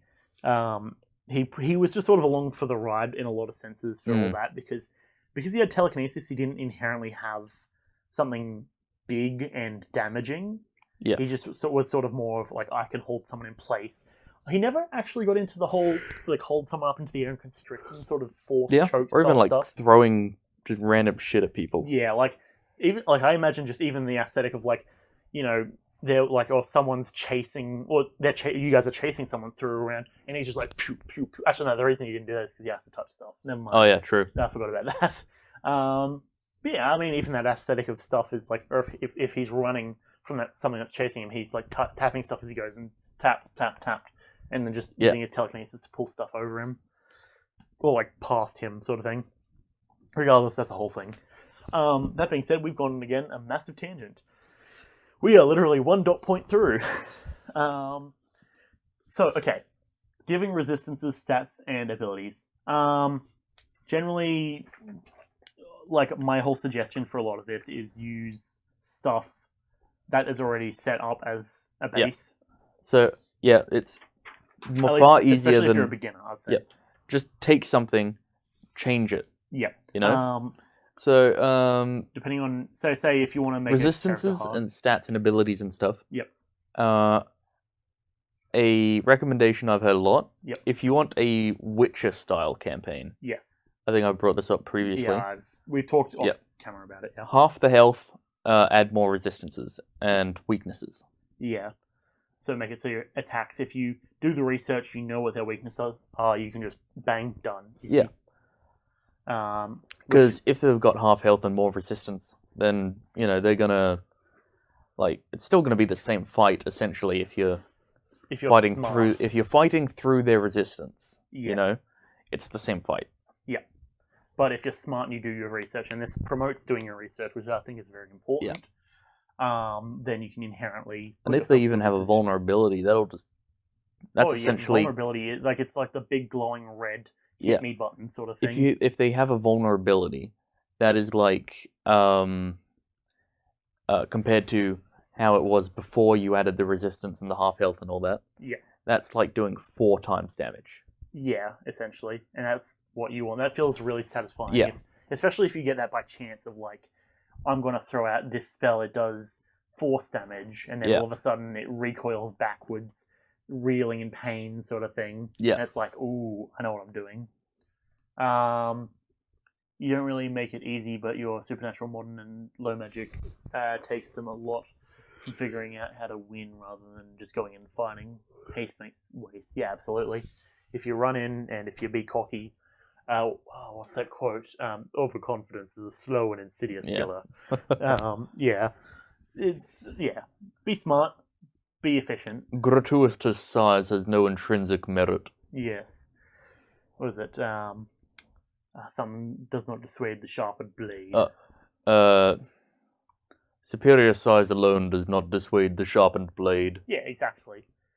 Which I suppose actually that comment specifically probably is not fitting here, given we're talking about the opposite. Yep.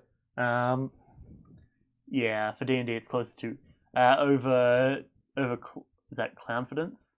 Is a fast and hilarious killer. True. get that circus music going on in the background. Just turn it up.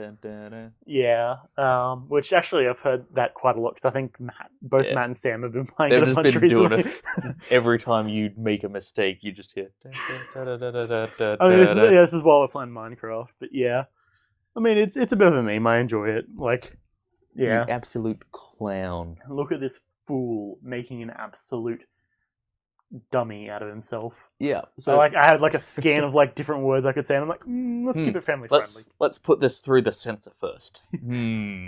Yeah, I've found apparently certain individuals. Here's some words I can't say. Oh no, yeah, no, I've been trying to make sure I'm a bit more family friendly to some degree, Or at least not ban friendly. Yeah, one of the songs you like to use is Monkey Spinning Monkeys. I don't think I've heard that one when people are being ridiculous. Fair. Yeah, I don't think I've heard that song, or at least not to my knowledge, It's but not I can check it out Picking afterwards. anything in my brain either. Yeah, but yeah, no, I've found there are certain watchers of mine who are very sensitive to certain words, and I find, I mean, I've told you about it already. Yep. But I find it's better to avoid the whole argument. I appreciate everyone being here, so why would I say things that would push people away to some degree? Yeah. Even if certain people can be a bit painful in terms of making commentary difficult. But it's fine, regardless. Yeah. Tangent. If it's content you enjoy, you're gonna watch it. Yeah, I enjoy playing games. You're not at the end of gonna. the day. Like, my whole thing with streaming is I'm just going to do what I find fun. Anyways. So yeah, stats, resistances, and abilities ultimately look at what you find in other stuff. Reskin. Yeah, we've got the Bullywug here up in front of us. Bullywug, for those who are unaware, Frog basically people. a frog dude. Little small frog man. They are not small. They're what? Oh, they're medium. Oh, they're big frog man. So the small ones are the grung. Grung. Yeah. Grung are small. They're little tiny frog people. Yeah, I mean, I say small just because I see the little thing for him here. They're little tiny frog people, and they're poisonous. I mean, these are what, like 4 or 5 feet tall? Between 4 and 8 feet tall. 4 and 8. I mean, I suppose that's just the size category, yeah. Well, that's how tall they can be. They can be 8 fucking feet tall. That's concerning. You're not sensitive to any words, but you are sound sensitive. Things like eating into the mic or whistling. Yeah, and that's what I also try and do. Oh yeah, I'll be sure to eat into the mic more for you. But yeah, no, I won't go too far into it just because it's something that I've already had a bit of time to think about and make my plan of attack to some degree on, and that's just basically be more family friendly. But yeah, humans can technically be 8 feet tall as well. It's just not very usual. Yeah. Yeah, I mean, we know someone who's like 6'5", but yeah. Yeah. Unfortunately. I know we had a teacher who was like 6'8". Oh, you're talking about the history 6'7"? one? Yeah, he was like... Big lad. Yeah. Mr. I see you're not studying. Slap. Yeah, that one. Yeah, okay, cool.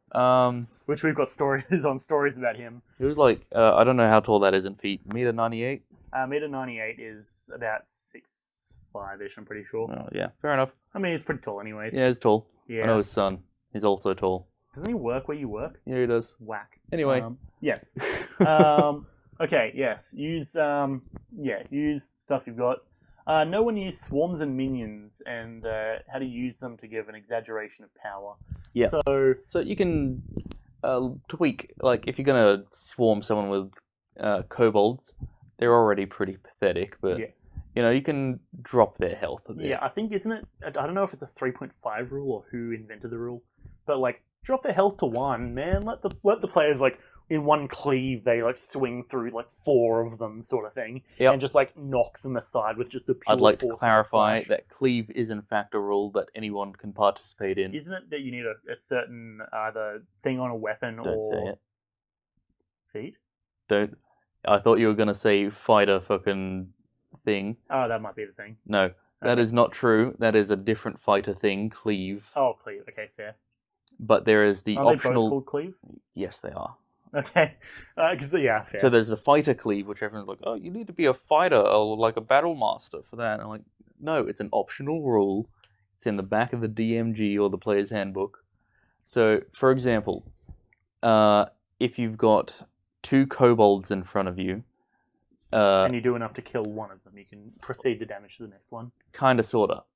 So I think it's... Is it a strength check? A strength save, I believe? Or strength No. check? So so they have like 4 health each or something. Kobolds. Yeah. Let me quit. I'm pretty sure it's a bit more than that. I think it's 7, but It's yeah. not much. It's really negligible. Yeah, it's not really worth actually even bothering. So point is, if I deal 8 damage, they both have 4 health. Yep. And I roll enough to hit both of them. They both have less armor AC than my to hit. Yeah, which is easy if they're the same thing as well. Yeah.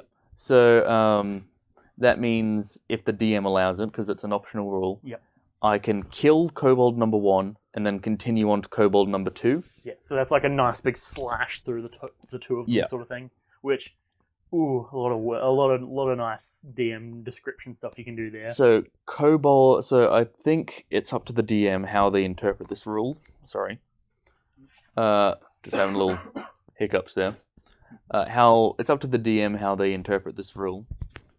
Whether it's either it has to kill the second target as well, or if it's just the leftover damage goes on to the next target. I'd do the leftover damage because I think that's kind of neat, just to kind of fully cleaving through one enemy and nicking the next one. You know? Yeah, I'd say that's It gives a lot of aesthetic flavor as well. Yeah. Thing is, think of if there's a swarm of enemies and each one has 1 health, attack, and you do every attack. That would be terrible. Yeah, it would be painful. But and this is something where it's higher level, where you can make 3 attacks per turn, and you have enough strength to justify with 1 slashing to 3. So it's not even strength. 3, 4, 3 again, sort of thing. My Hexblade Warlock, he's got 7 strength.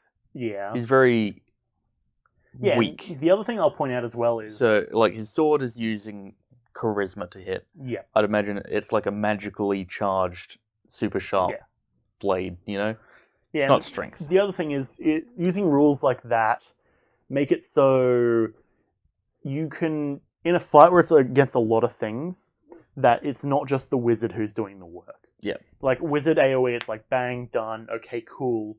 But everyone else just has to sit there and watch because they can't cast AoE. Or you can hit him with a sneaky plague spell. True. I don't particularly recall what plague does. So what plague does? Yep. It hits him with a bunch of damage. Yep. If that damage, then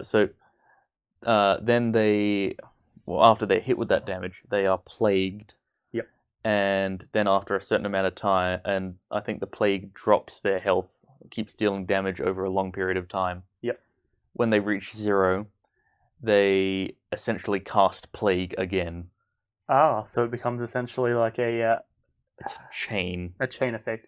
For example, the spell I just quickly looked up, Chain Lightning. Yeah.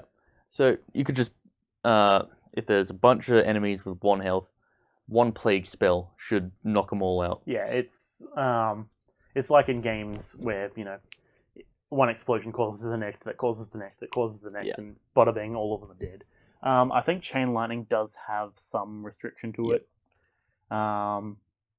Plague technically could wipe out an entire city.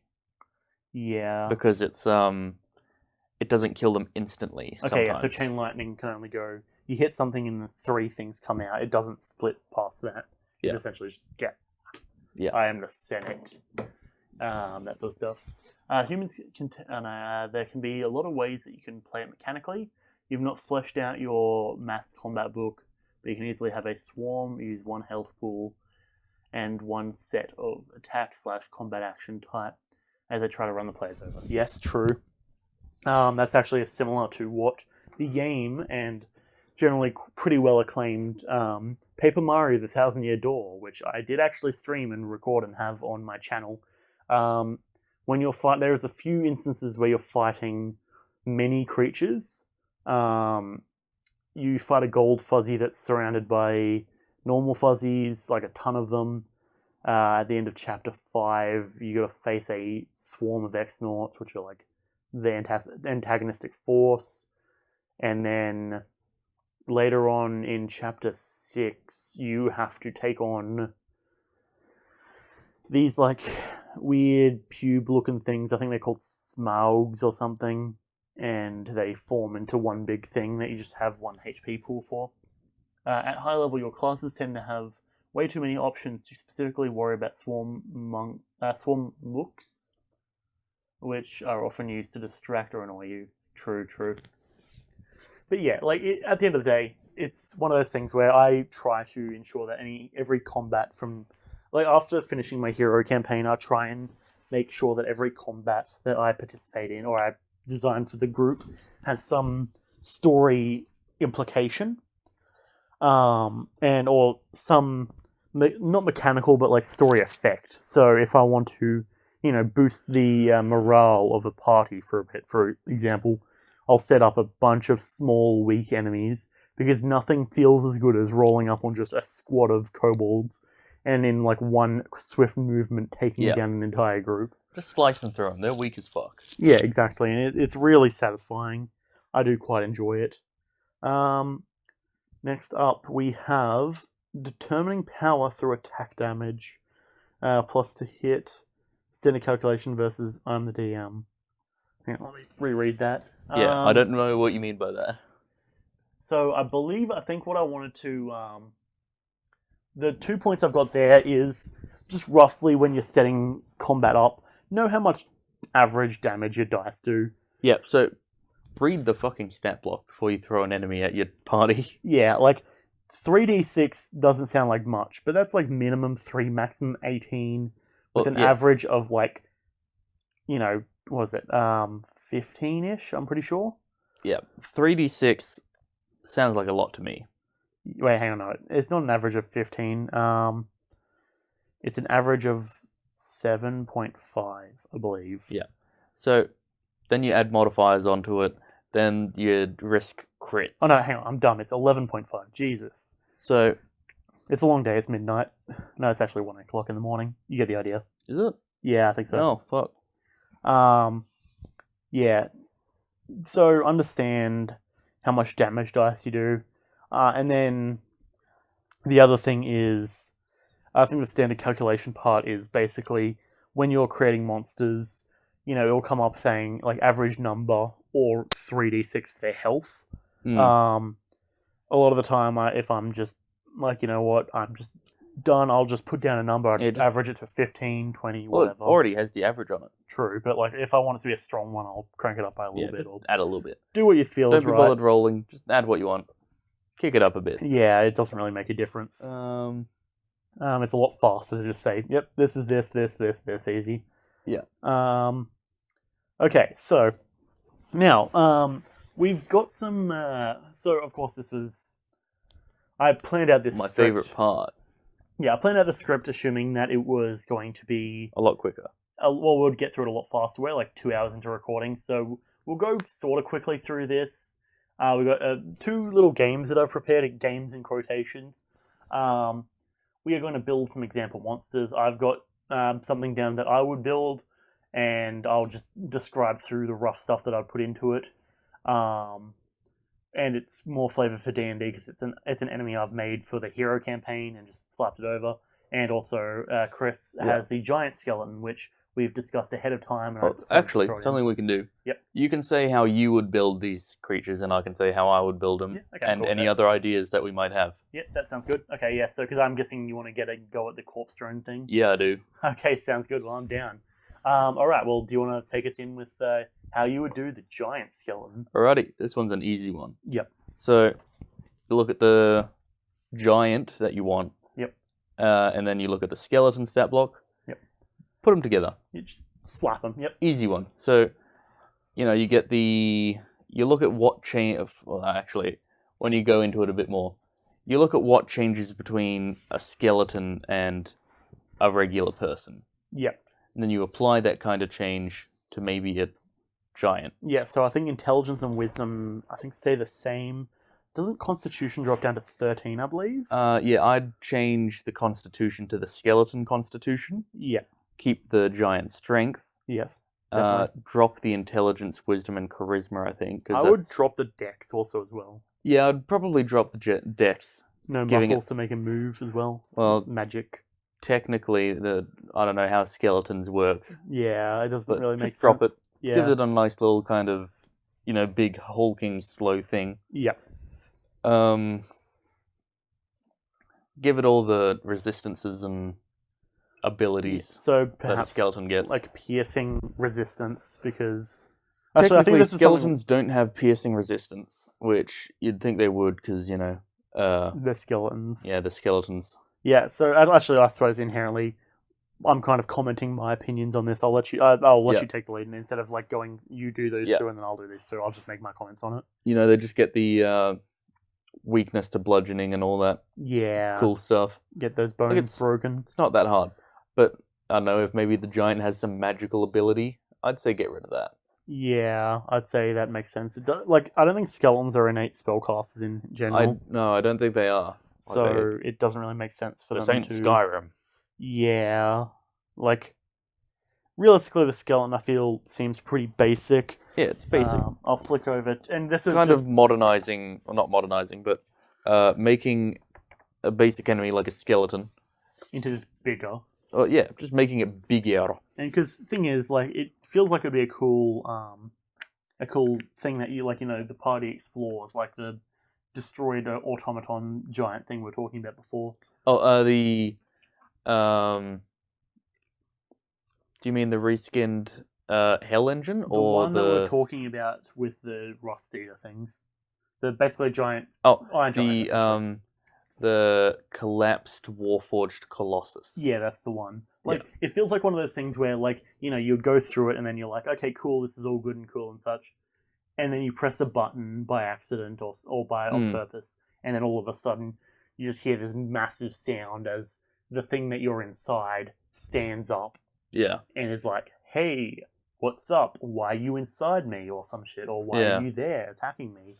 Attacking in quotations, just being present. Also, quick note, something else that I could quickly homebrew real quick. Yep. You could make a animated suit of giant armor. That sounds very powerful. So, like, you look at the stats of animated armor. Yeah. Very basic enemy. But all you do, kick the size up to huge, give it more strength, done. Yeah, that sounds about right. Oh, when you change the size category, don't forget to change the damage types. Yeah, so that's something that we were talking about earlier, as well as hit dice. So, can you quickly have a look at the animated armor right at the start of the book? Yep, animated armor. So, I can just also pass this over to you, because I reckon you'll probably be able to read it better. there it is. There you go. Cool, thanks. All good. So, animated armor, they've got a slam attack, which deals 1d6 plus 2. Right, yep. So, assuming it has 24 strength, like, I don't remember what type of giant that is, but... 24 is Cloud Giant, I believe. No, that's 27. Is it? Yeah. Oh, no. I think I'm thinking of a fire giant. Actually, yeah, that's right, because Storm is 29, isn't it? Yeah. And it goes down in odd numbers, so 27 is Cloud. Then 20... Actually, that's odd, because 24 Yeah, it doesn't is matter. not a non... Right, yeah, you get the idea. So, 24, that's like plus 7 strength. Yeah, generally. Wait. Yeah. Yeah, Plus 7. that sounds about right. So, if it had the 24 strength, and it's just a huge set of animated armor, its slam attack would deal 3d6 plus 7. Yeah, that sounds about right. Because it goes up by 1 die of damage. Yep. Every size category up it goes. Yeah, sounds about right. So, large animated armor would be 2d6. Huge would be 3d6. Gargantuan 4d6. Yeah, so that's fair. So, because ultimately, like, if you're dealing with something massive, it's going to be able to deal out much more damage than something that's not that big. Essentially. And that's also a problem with the enlarge reduce spell. Yep. Because it says that you go up a size category, but for the damage, it just gives you an extra d4 damage. Yeah. Okay, so giant skeleton, generally pretty good. Give it the same stuff as essentially a giant can do, except for spell casting. I think is the general consensus between the two of us. Yeah.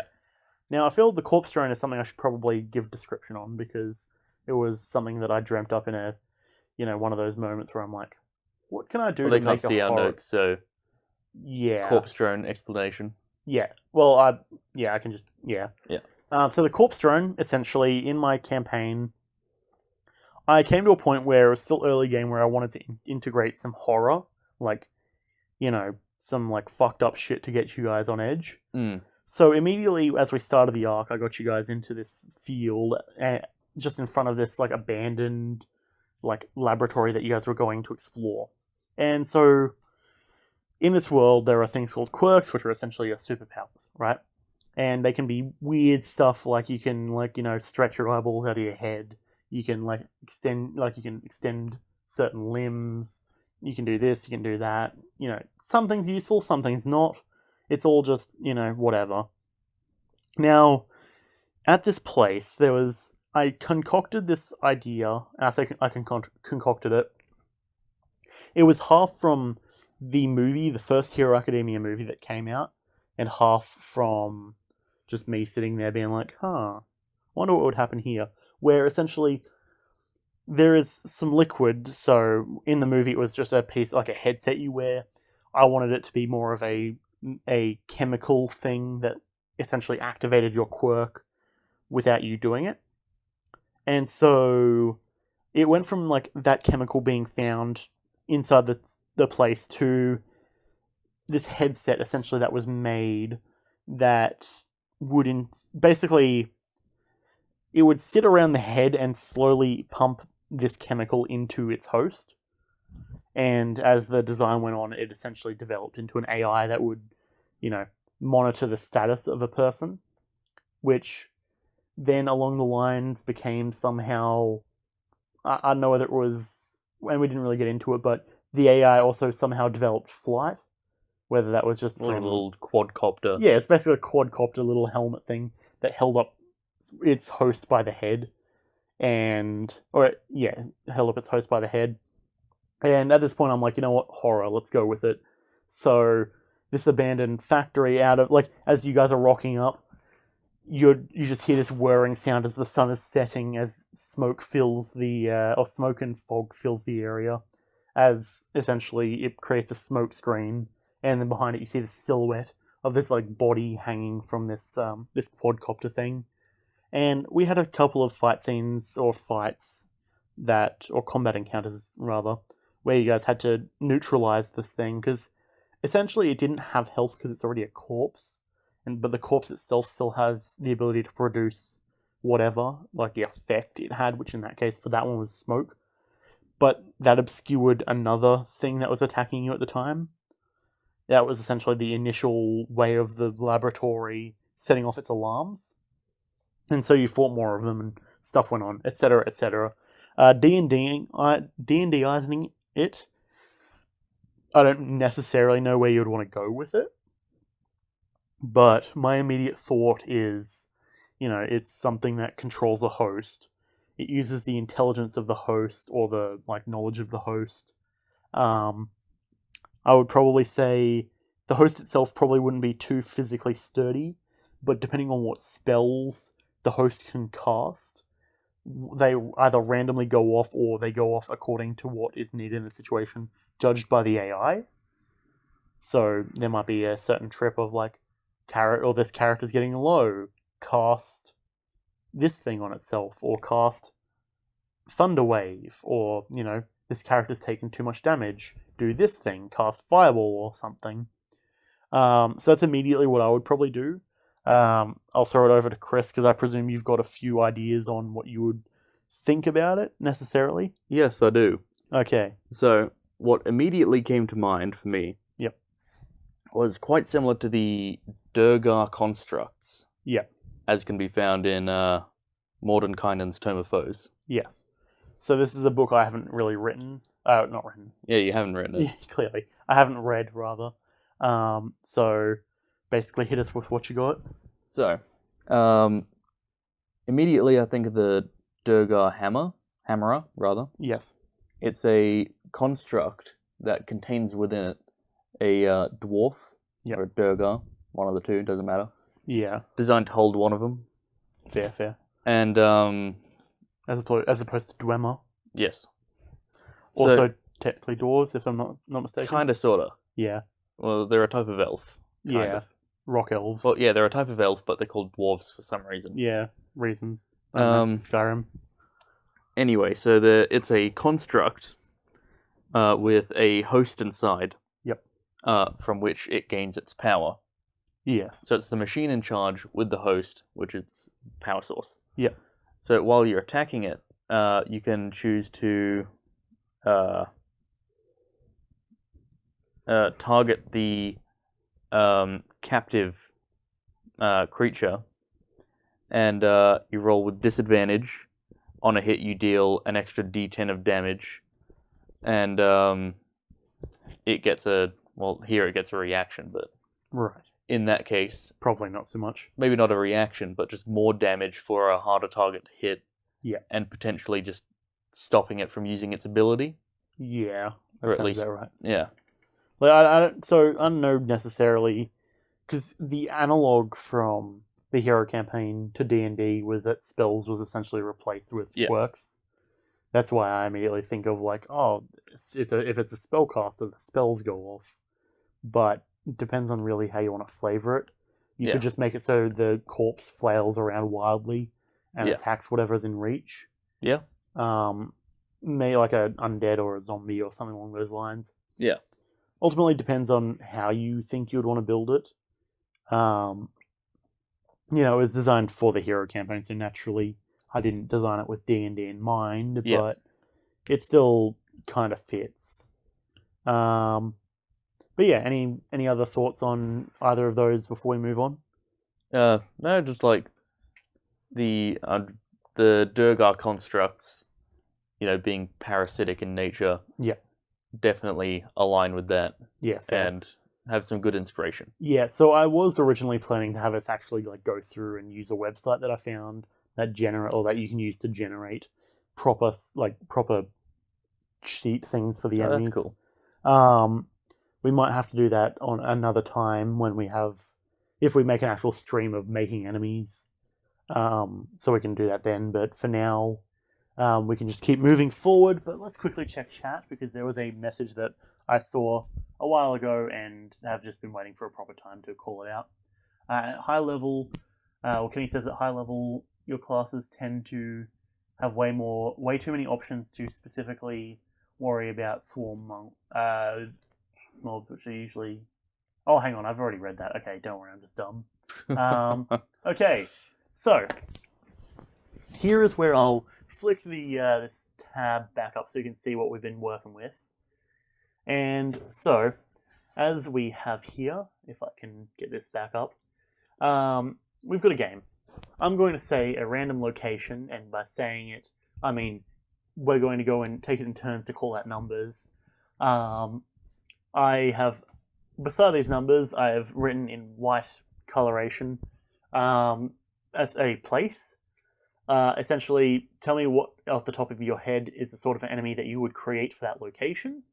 I will do the same, of course, and how it could interact with its environment in quotations. Yeah. That was one of those things where I'm like, I'll throw it in there just to see if we have something that comes off of the top of my mind. Shoot me a number between 1 and 10, not inclusive to 10. So right, 1 and 9. 7. 7, alright. With 7, we have mines/caves.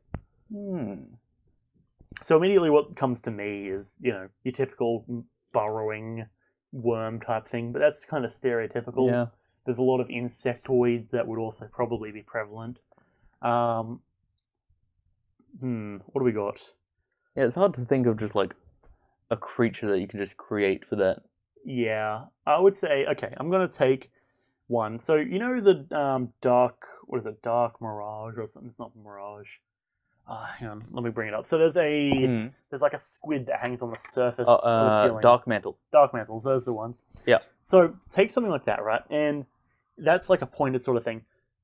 My immediate thing is think of like just a circle, like a flat circle, right?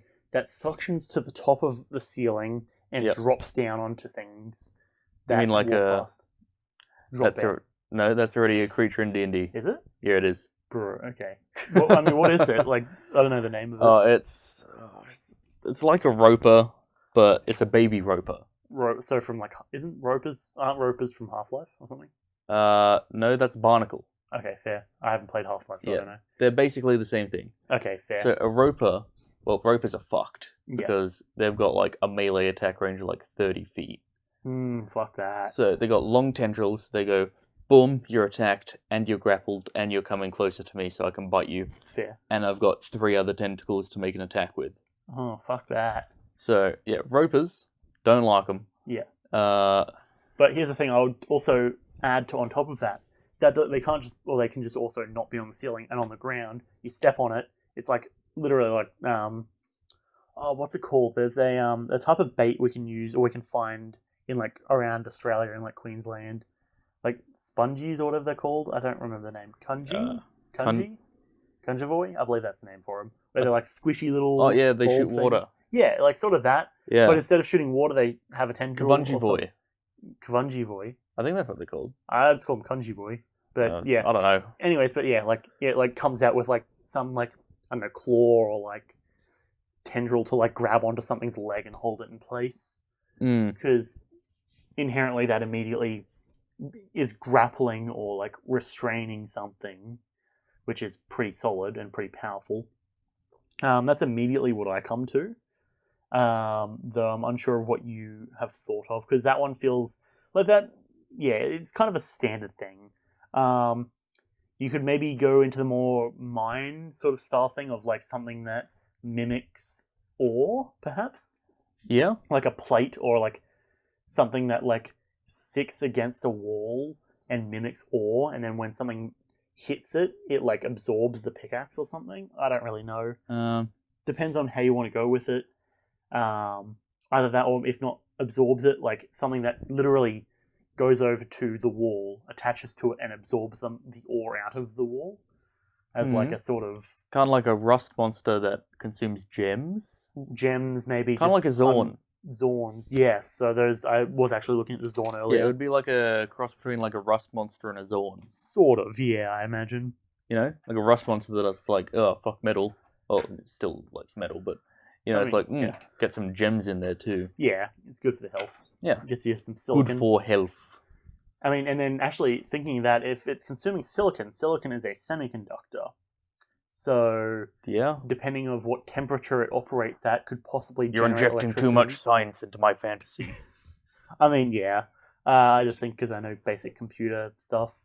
But yeah, so okay, what do you think you've got for mines or caves as just a monster? Yeah, like a rust beast that likes gems, you know? Yeah, I think that's... Digs into the walls, eats some gems out. Yeah, that sounds pretty fresh. I mean, it would have a decent AC, I imagine. Because I think rust monsters also just go for, you know, things that rust. You know, like ferrous metals. Which kind of rules out quite a lot of other metals. So, because doesn't... expand the diet. Doesn't titanium oxide is the thing, I guess. It oxidizes, but it's not rust. True, yeah. Doesn't cobalt not oxidize, or oxidizes as well, but not rust? Well, a lot of things oxidize but don't rust. Rust is ferrous oxide. True, yeah, specifically ferrous. So iron. Literally only iron. Only iron rusts. Yeah. Because everything else is corrosion. True, yeah. Or burning, depending on what exactly it is. True, yep. Depending on how the chemical process goes. True, okay, so with 7, let me quickly drop down this and move myself away from my phone that is apparently going off at 1 in the morning. Oh, apparently one of the boys managed to solve a difficult problem that we've been having. Where is this? And we will... where can I highlight this? Highlight color? Cool. Yellow. Bang. Done. Okay, that's horrible to look at. Yellow and white. What a choice. Probably shouldn't have done that. Yeah, let's go something darker. Blue. Okay, we can see it. Done. That's good. Perfect. You can't see the 7, but it's fine. Can you, mute that? I don't think it's coming through the audio. Well, it'll be coming through. Yeah, I will, however, just, mute the, True. Let me quickly do that. In the meantime, I'll let you pick another number if you wish. 4. 4, alrighty. Let's see what we've got. The jungle/rainforest. Cool. Okay. That proper creature that I can't find, but in the rainforest. Ooh, that sounds whack. But I'm still looking for it. Fair. It's not in the monster manual, apparently. Yeah, so immediately when I think jungle and rainforest, I immediately go to like, big plants that like camouflage things and things that Well, hide and Plant is a creature type that everyone seems to forget about. yeah, it's like grass types in Pokemon. They're shit. I mean, what? Fire type is the best. But so plenty of plants, plenty of stuff. Ents. I mean, you could have a Oh yeah, you can jungle mix up themed some ent. Ents. Yeah. Who doesn't love Ents? Though I feel that, I mean, yeah, it's all dependent on what you're working with. Shambling mounds, Corpse they flowers. suck. Corpse flowers. Yeah. I don't know. I don't remember what a corpse flower is. Well, that's because you don't have Mordenkainen's. Indeed, I do not. Let me I do not have the money. tell you a bit about a corpse flower. Yep. Here's an image if you weren't aware. Yep. It's like a shambling mound, but it's got massive pustules of what. Yeah, it's kind of like flowers. a shambling mound, but Corpsey. yeah, corpsey. I think these occurred naturally. Yeah, because isn't shambling mounds when lightning strikes a mound or something? Yeah, strikes a mound of roots. Yeah. I don't get it, but it's there. Magic. Yeah. So, Ents, I've decided, Yeah. do not like shambling mounds, because shambling mounds are like overtly predatory to the environment. Yeah.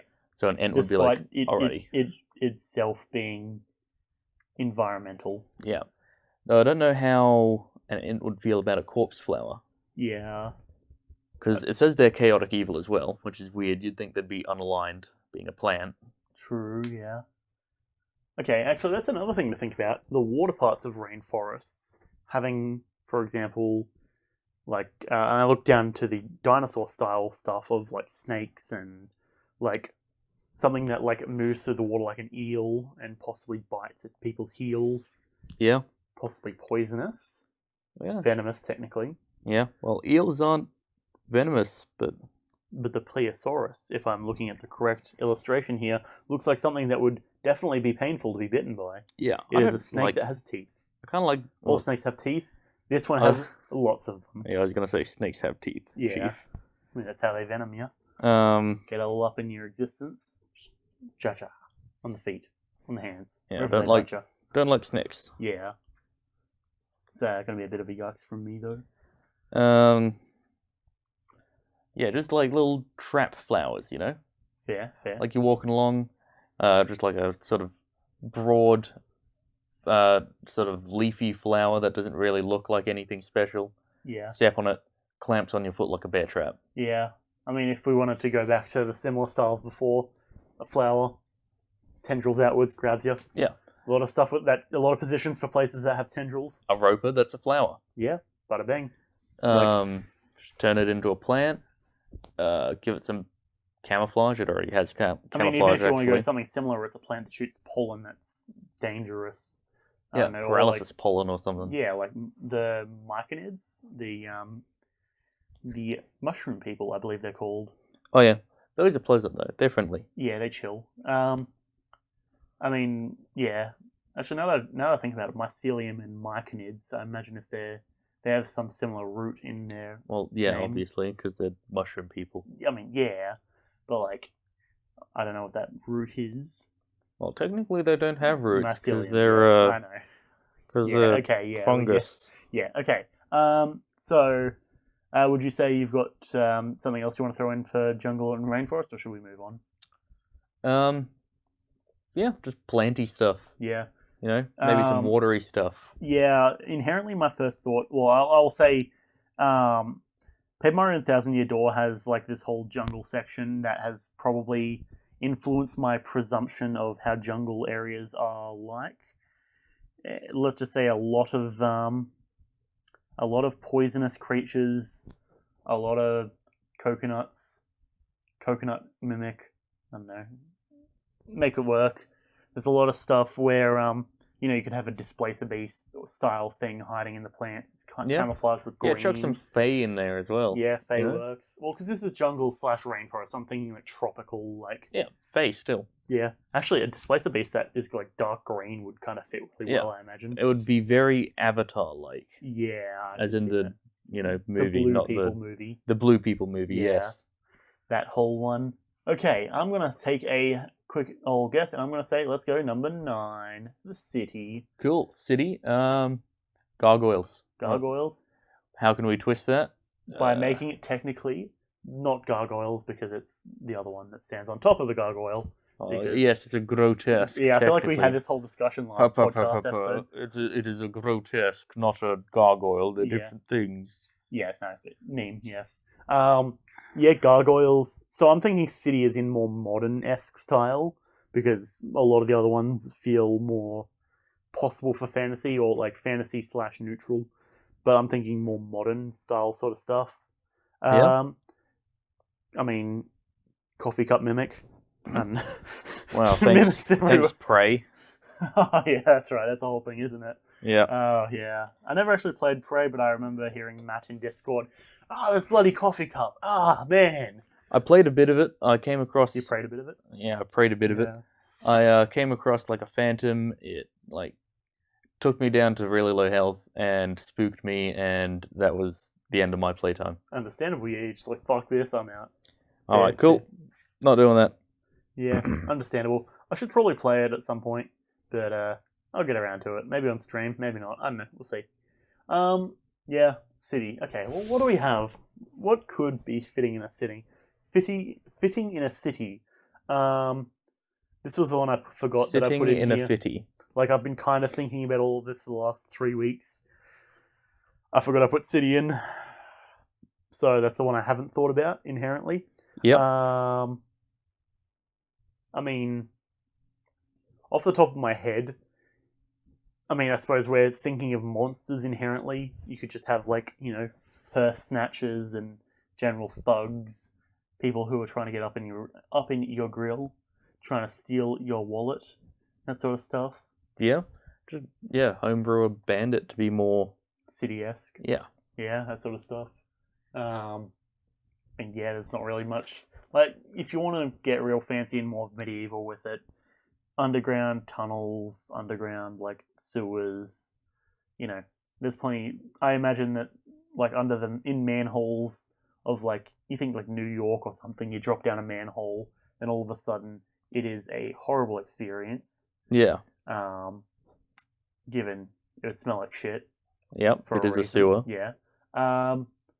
Good thing I've never been in one, and I hope to never be in a sewer, frankly, given the whole going in university and trying to become a computer science student. And there's also a lot of deadly gases down there. Yeah. All the good things. Very nice. Oh, you just, walk in, fall over, you're done. Tonight on Bottom Gear, the boys visit a sewer. Yeah, no, prefer to not, frankly. Anyways. Anything else on the city that we can think of? Yeah, not really. I can just think of creatures that would fit it. I can't really think of anything. Yeah, good thing is, the monster manual doesn't really... It's all medieval stuff. There's nothing really more modern. I've done my fair share of thugs and evil villains and all that sort of stuff. Also, I couldn't find the baby Roper. Ah, fair. The Boper. Roper Jr. Fair. Okay, give us a number. Alright, 2. 2, okay. We have the desert. Oh, yeah. How fitting. So the desert, I think inherently there's plenty of stuff you can work with. You want some homebrew for this one. Some cacti. Oh, yeah, you can do some, what are they called? Blights? Blights. Yeah, little tree people. Cactus blights. Yeah, little cactus blights. Yeah, I was thinking of that because there's plenty of Pokemon as well. Cacturn, fucking... Yeah, little cactus blights. Yeah. But you want something real homebrewy and wacky. Yeah. How about a sandling mound? No, I was gonna say a size-upped hell engine. This feels very do not get addicted to the water. Yeah, just Mad Max this shit up. Welcome to Australia. So a hell engine is already huge. True. This could have been in the mine/cave thing as well. True. A hell engine that's reskinned. to be a fire giant construct. Fair, yeah. Yeah. I mean, big ol'... Actually, I was going to say a big ol', like, spider-style mech, but I realised that spider-style would be horrible in a desert. Yeah. But, like, you know, if you're going to make it a giant construct, just get rid of its soul-eating abilities. Yeah. Keep all the fire shit. It's cool. Reminds me of that one movie, like, 9 or whatever, where it's, like, the little things. The little puppets in the post-apocalyptic world. It's weird. That's a movie that I feel like myself and Mitch watched before it came out. Because we watched it in like 2008 or something, and I'm pretty sure it came out in like 2012. Yeah. And it's really whack, and I don't know what happened with that. Yeah. I don't know. Simulation is breaking, but... Like, I watched it for the first time here. Yeah, I remember when we watched it, actually. Yeah. Shit was fucked. It's a weird movie. Yeah. But, you know, just a huge hell engine with like a town on top of it. Yeah. That feels very Mortal Engines-y. Yeah. Which we also watched here recently. Yeah. It's pretty good, though. Decent movie. Yeah. But, well, you depends on like how high-level magic you want to go with it, though. Yeah, you kind of need, like, a reason why it would be there, because, you know, they come from hell. Yeah, maybe don't give it a big old Gersh device on top of it as well, you know? That probably wouldn't be ideal. Like, what I was thinking is, so its purpose, kill demons. Yeah, fair. Demons overwhelm it, corrupt it, fucking take it for a ride. Yeah, the boy's just chilling in the back of the ute sort of thing. Yeah, and it's huge. Yeah. Just a huge corrupted hell engine driving through the desert, covered in demons. Yeah, and ghost hell engine. Yeah. Nighttime. Yeah, I mean, yeah, there's definitely a lot of potential for stuff like that. It feels very possibly evil inherently. It reminds me of, like, that's evil. It reminds me of Monster House, like the movie, but a car. Yeah. Well, a moving town. House Mimic. Like, House Mimic. Oh boy. But I'd imagine something cool about that. It'd be just going over the sand dunes and stuff, and you just hear, like, I don't know, drums and screaming from the demons or something. Yeah, I mean, they're having a good time. Yeah, they're having a good time. They'd spot you, they're like, The fucking Battlemobile, yeah, let's go, boys. Yeah. Which, speaking of, I mean, we helped Brett obtain himself a Battlemobile. Yes. So now we have both of Xander and Brett who have Battlemobiles. Good stuff. Alrighty, let's hit it with number one. Yes, number one indeed. The Tundra. Ooh, my favorite biome, if you couldn't tell. Because that shit's spicy. And by spicy, I mean the opposite. Unspicy. Spicy. It's minty. It's minty, yes. That's now the new fucking classification as opposed to spicy. Yeah. I mean, immediately it's ice. Mint, yeah, mint in it. Yeah, things that hide under the ice. Yeah. Like, literally just, little things that, like, just sprawl out and just net upwards. Yeah. Capture things that step on them. Landmine style sort of stuff. Immediately, the snow has a lot of potential for traps because it's something that's covering the ground. Mounted frost giants. Mountain frost giants. Mounted frost giants. Oh, I don't know. Yeah, put them on the back of like a dragon. That really wouldn't make sense lore-wise, but it'd be cool and scary as fuck. Well, actually, there is a type of dragon thing that the giants created to fuck with the dragons. A mirror? So, there is a type of dragon that the giants ride. Wyverns? I don't think so. I don't know the lore of that giants sort of stuff. Made it so that they could ride them. And they're like, It's a show of dominance. Look, dumb bitch, we made these out of your brethren. Bruh. That's going to be the yikes from me. Yeah, so, like, maybe a frost giant on, like, a mammoth or something. Fair, yeah, I can see that. I mean, mammoths are inherently pretty spicy when it comes to that stuff. Yeah. Are mammoths in D&D? I believe they've got a stat block, yeah. Hang on, let me quickly verify. I'm pretty sure that they are, though. Ooh, a Hydra. I didn't realize we have a stat block here. Yeah, Hydras are in it. Bruh. Like, there's a lot of stuff where I, like, read through the stat blocks. Yeah, there's a mammoth stat block. Oh, bit small, though. Huge. I mean, yeah, I can kind of see them being huge. I don't think that'd be gargantuan. There we go. Gargantuan mammoths. Oh boy. Not mecha mammoths. Mega mammoths. What's the word for it? Dire mammoths. Bada bing. A dire mammoth. Oh, there shit. You go. That sounds Like They something eat that would put you in a meat. dire position. I'm guessing you haven't watched the show Konosuba. No, I have not. It Okay. sounds like an anime. It is, in fact. It's a comedy one though. I don't know. I wasn't the biggest fan of it, but it was decent. But in one episode, they're like, oh, let's go fuck around in the snow because we need to catch snow sprites, and then they fucking piss off like an ancient, Japanese warrior thing who like protects the snow or some shit. Oh, actually, I do. Yep. So, a spectre. Yeah? Yep. But it deals frost damage. Yeah, exactly. Snow sprite spirit thing. Yeah. That would be fresh because I mean, inherently, cold is associated with People fucking die out there. Fucking Yeah, exactly. walk around, Frostbite, kill some people. frostburn. Mm. Yeah. Frosts yeah. suck. Yeah. It'll leave you bloodless. Not even experiencing that post-nut clarity. Disappointing. But spirits are associated with the cold. It's only fitting. Yep. All that sort of stuff. Alrighty, what do we got next? What number? 5. 5. Okay. Goop. I don't remember. I think that says Plains. plains. Yeah. So it looks like plants from here. Plants. Yeah, we've got to look at plants. Um, Well, the plains. I'm gonna say plains / like rocky kind of. There's a bit of rocks mixed in there, so you got a little bit to work with. Plains don't really have too much. yeah, that's why like- they're plains. They are pretty plain, yeah. Plain walker. Call it like a fucking mix between a mammoth, a displacer beast, and like I don't know, just a rhino or something. You could have like a hill giant warrior. True, yeah. Wears like some simple armor. True. Carries a weapon. Yeah, I could see that. Yeah. I mean, it's sort of fitting. It's just a hill giant, but he wears, I don't know, like half plate. Yeah, that would make sense. I mean, I wouldn't give him full plate. Not full plate, but like it's just kind of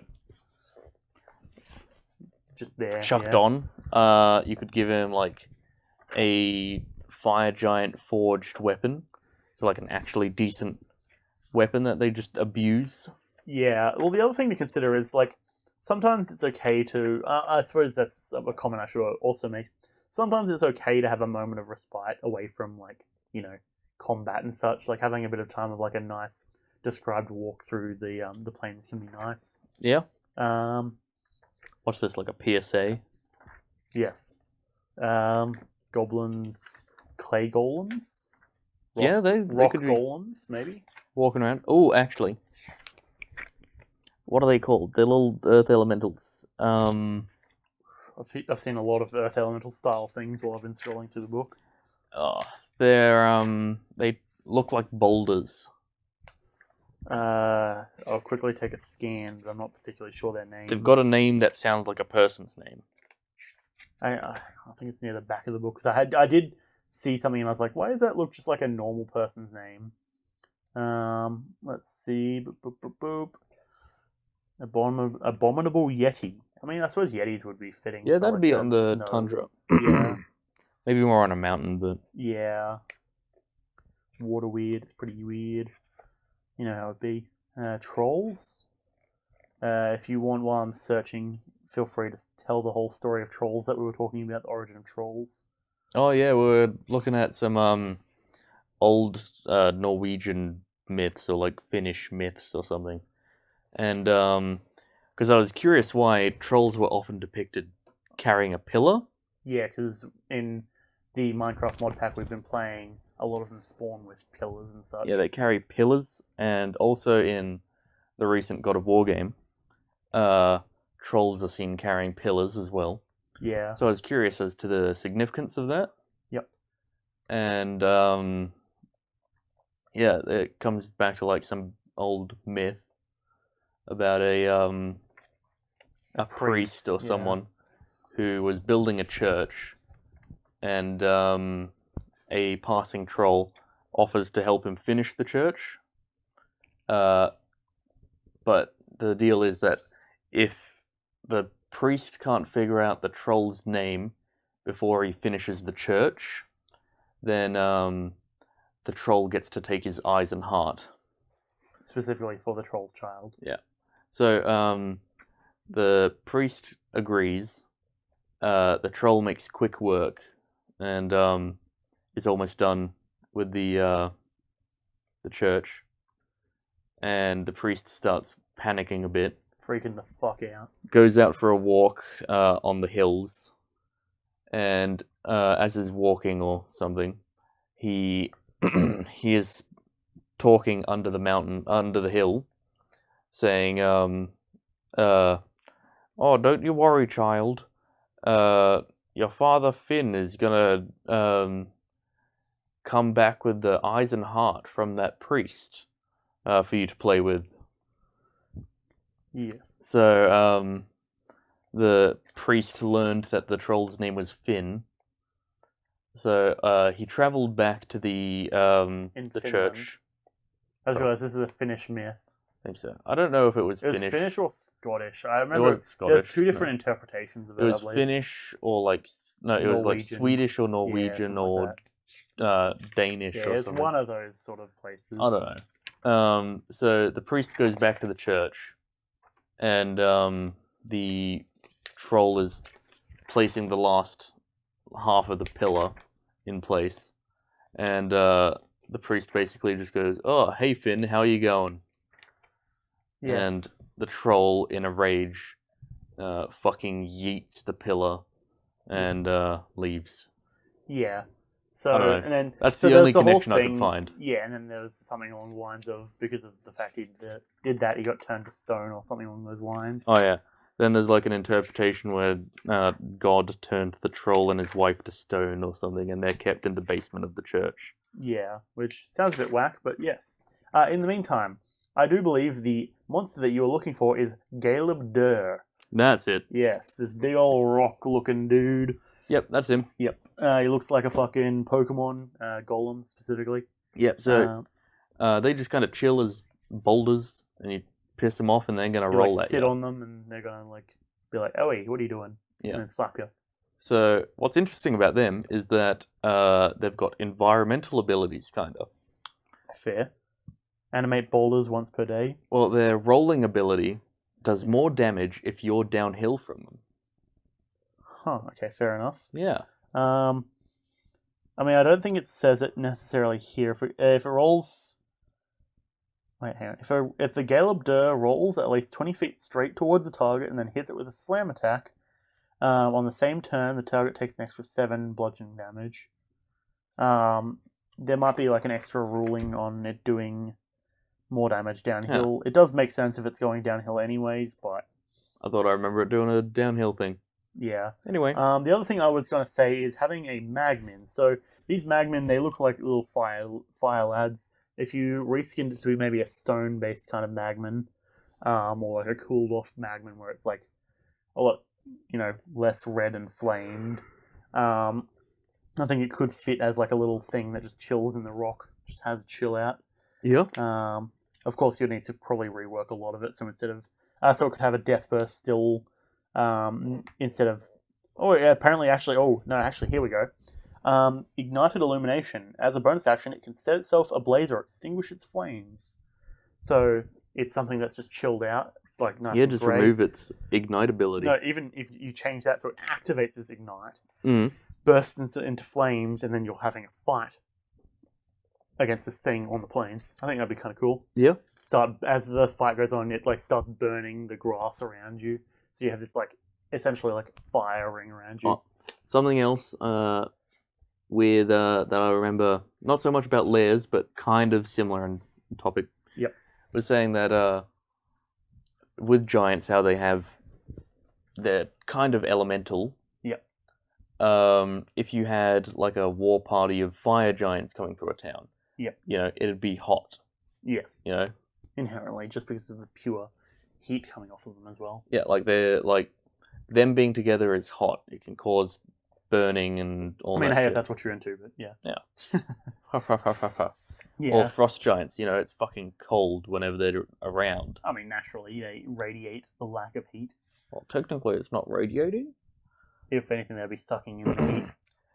Yeah, so Yeah, just it's the cool difference between little an exothermic and endothermic reaction. elemental shit like that. Yeah. Okay, we got 3, 6, and 8 remaining. If we make good time, we can probably reach 3 hours and call it there. If not, we can probably just Alright. keep going until Speed we run. keep going anyways. Yep. Okay, speed run. Which one? 3, 6, or 8? 3. Okay, cool. That's one my mouse is over. Deep Deep forest. forest. Yeah. Okay. So thick jungle. I'm going to say, off the top of my head, I mean, immediately I know you're going to go to Fae, hags, perhaps something along those lines. The Forest, that one movie we watched, The Ritual specifically. Oh yeah, The Ritual. Having a large sort of goat demon looking thing that could be. I don't know fitting. what I'd classify that as. I would call it a demon type. I'd say probably call it a huge creature. Yeah, definitely huge. It looks like those Shadow Walker things that Matt has on his cards. You know those? Yeah? Those things. Yeah, the Shadow Walkers. Fuck, those are terrifying. Yeah. Like, it gives off that same energy, but, like, kind of coloured. I think they're called Shadow Walkers, at least. Yeah, Shadow Walkers, they're tough. Yeah. That would be a thing. Essentially, watch movies, take inspiration, do that stuff. Okay, 6 or 8? 6. Okay, onwards we go to the mountain / rocky / I think there's more stuff there. Rocky Valley. Okay, yeah. I mean, immediately it kind of is a similar direction that we went with the rock stuff. Especially if you use those Morag balls, or whatever they were called. Yeah, the Gale of Durs. Gale of Durs, that's one. Morag ball is Tolkien, I believe. Tolkienian Molag character. Bal is Elder Scrolls. Scrolls, yeah, okay. Yeah, get those big old rock boys, having them rolling down the hills. Yeah. Do some shit like in Mario 64. On the way up, there's like a little valley thing with the balls that roll back and forth. Do that with them; it'll be right. Reskin them, make them cool, make them spicy if you want. Get some cool elementally boys in there. Yeah, a lot of elementals. People need to remember elementals exist, I suppose, because I always forget them. Yep. And then the next one is a volcano, and I've written nether equivalent for like a hell sort of area. Obviously, immediately fire, sulfur, explosions, lots of... Ooh, idea. Yep. You could have an interceptor or whatever it is. Yep. They're like a dark elf construct. Yep. Have one of those, but like fiery. Fair, that makes sense. You know, have it like a dwarven construct or some weird shit. Yeah, have it be like, get that nice brass kind of color to it. Yeah. Maybe like evil gnomes. Sulfur. Yeah, all that sort of stuff. It'd be pretty spicy. Yeah. Even Durgar. Methods are also something to think about. You know, devils, demons. There's plenty of stuff you can go off of just off of the monster manual alone. There's plenty to do. At the end of the day, it does, however, come down to your instinct when it comes to creating character sheets and stuff. Don't be afraid to have stuff where certain characters like can make other characters do stuff, commanding type characters. I keep referencing Matthew Colville because he's done quite a few good videos on this. He had a much more short and concise one about, I think he made a goblin commander or something where essentially it had an ability that could like heal the other goblins, and then he had another one where I think it was once per turn he could randomly select one of his goblins and shout at him being like, "You attack," and make that one attack. Yeah, that'd be kind of like a cool buff. Yeah. Yeah. Stuff cool like that. Stuff like that. Yeah. Try and take inspiration from things. Be careful not to make things too OP. Yeah. Ultimately, even if you're unsure of like if you don't know how to do the maths, take 2d6 if it's a damage that does 2d6 and roll them and just get a feel of roughly where the die land. You know, I always use the average as like a baseline now when I do stuff, because I used to be like, hey, roll 3d10s, and then it would go from between.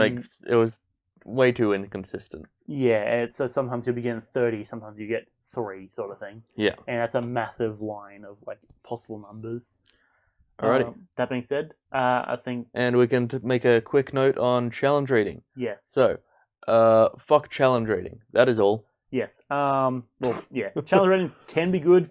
as a baseline, there are, however, many different instances of mobs, or monsters rather, that have insta-kill abilities that do not fit their challenge rating. Yeah, Bodax. Shadows, Intellect Devourers, Bodax, those sort of things. Use it as a guideline, don't use it as an absolute, definitely. Nobles, challenge rating 1, or challenge rating like fucking quarter or some shit. Yep. Are they though? Yeah, I mean, we can always call back to fuck quicklings. Fuck quicklings. Yes. That sort of stuff. Yes, the challenge rating 1 creature. That has, 7 attacks? It makes 3 attacks, each of them being D4 plus 7 damage. Yeah, which, fuck that. Oh, and it's got 16 or 17 AC with disadvantage to hit it. Yeah. And it's got a 120 foot speed. Yeah, so in other words, attack, yeet. I mean, you'd still have opportunity attack if it's trying to swing by, unless it has an ability that cancels that, which it probably does. Yeah, it's a little fucker. Yeah, so fuck quicklings. That being said, we are hitting the 3-hour mark. So I would say I'm gonna edit the start of the stream where we were discussing stuff with Featherfail about the other thing that he sent in of the rogue archetype that he made. Yeah, the rogue. We had a good amount of discussion over that. I feel it's fitting to throw it in. I wasn't originally going to do it, but I realized most of the way through that I think Kris, you said something about about it recording. And I was like, it's no biggie. And then afterwards I was like, this is actually a pretty decent conversation. Yeah. I do think it would be worth throwing it in. So I'll throw it in from here now, so you probably won't see the fade to black that I usually do at the end of videos.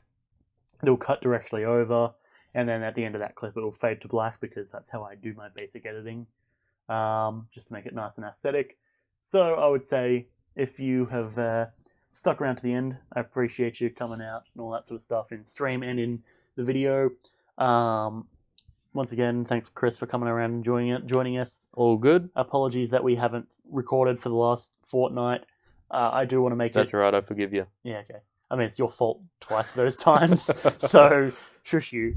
But regardless, yeah, trying to keep it weekly. Hopefully can get Brett on. Hopefully can get maybe Joe to come around. I'm sure he might have a bit of insight.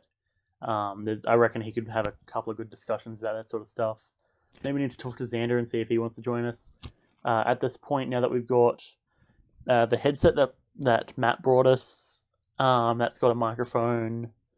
So that one, these 2 mics, and my table mic, we can get 5 people recording. Yeah. Not even counting Discord. So that could be a thing. Only thing is that might get a bit... That sounds like too many fucking people. Yeah.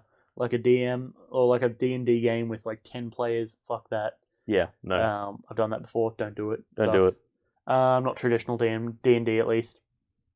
But yep. That being said, thanks for sticking around to the end.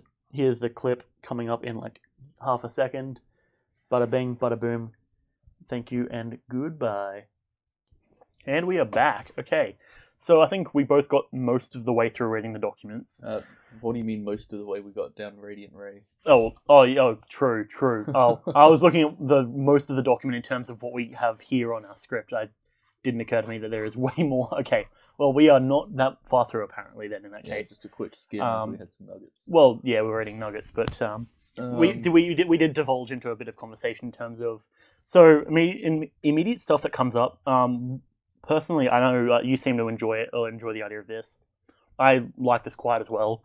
I'm always down for a rogue that's not an edgelord. Yeah. This immediately comes off of the hiding in plain sight sort of characters. You know? Yeah, something that fits in a lot of circumstances.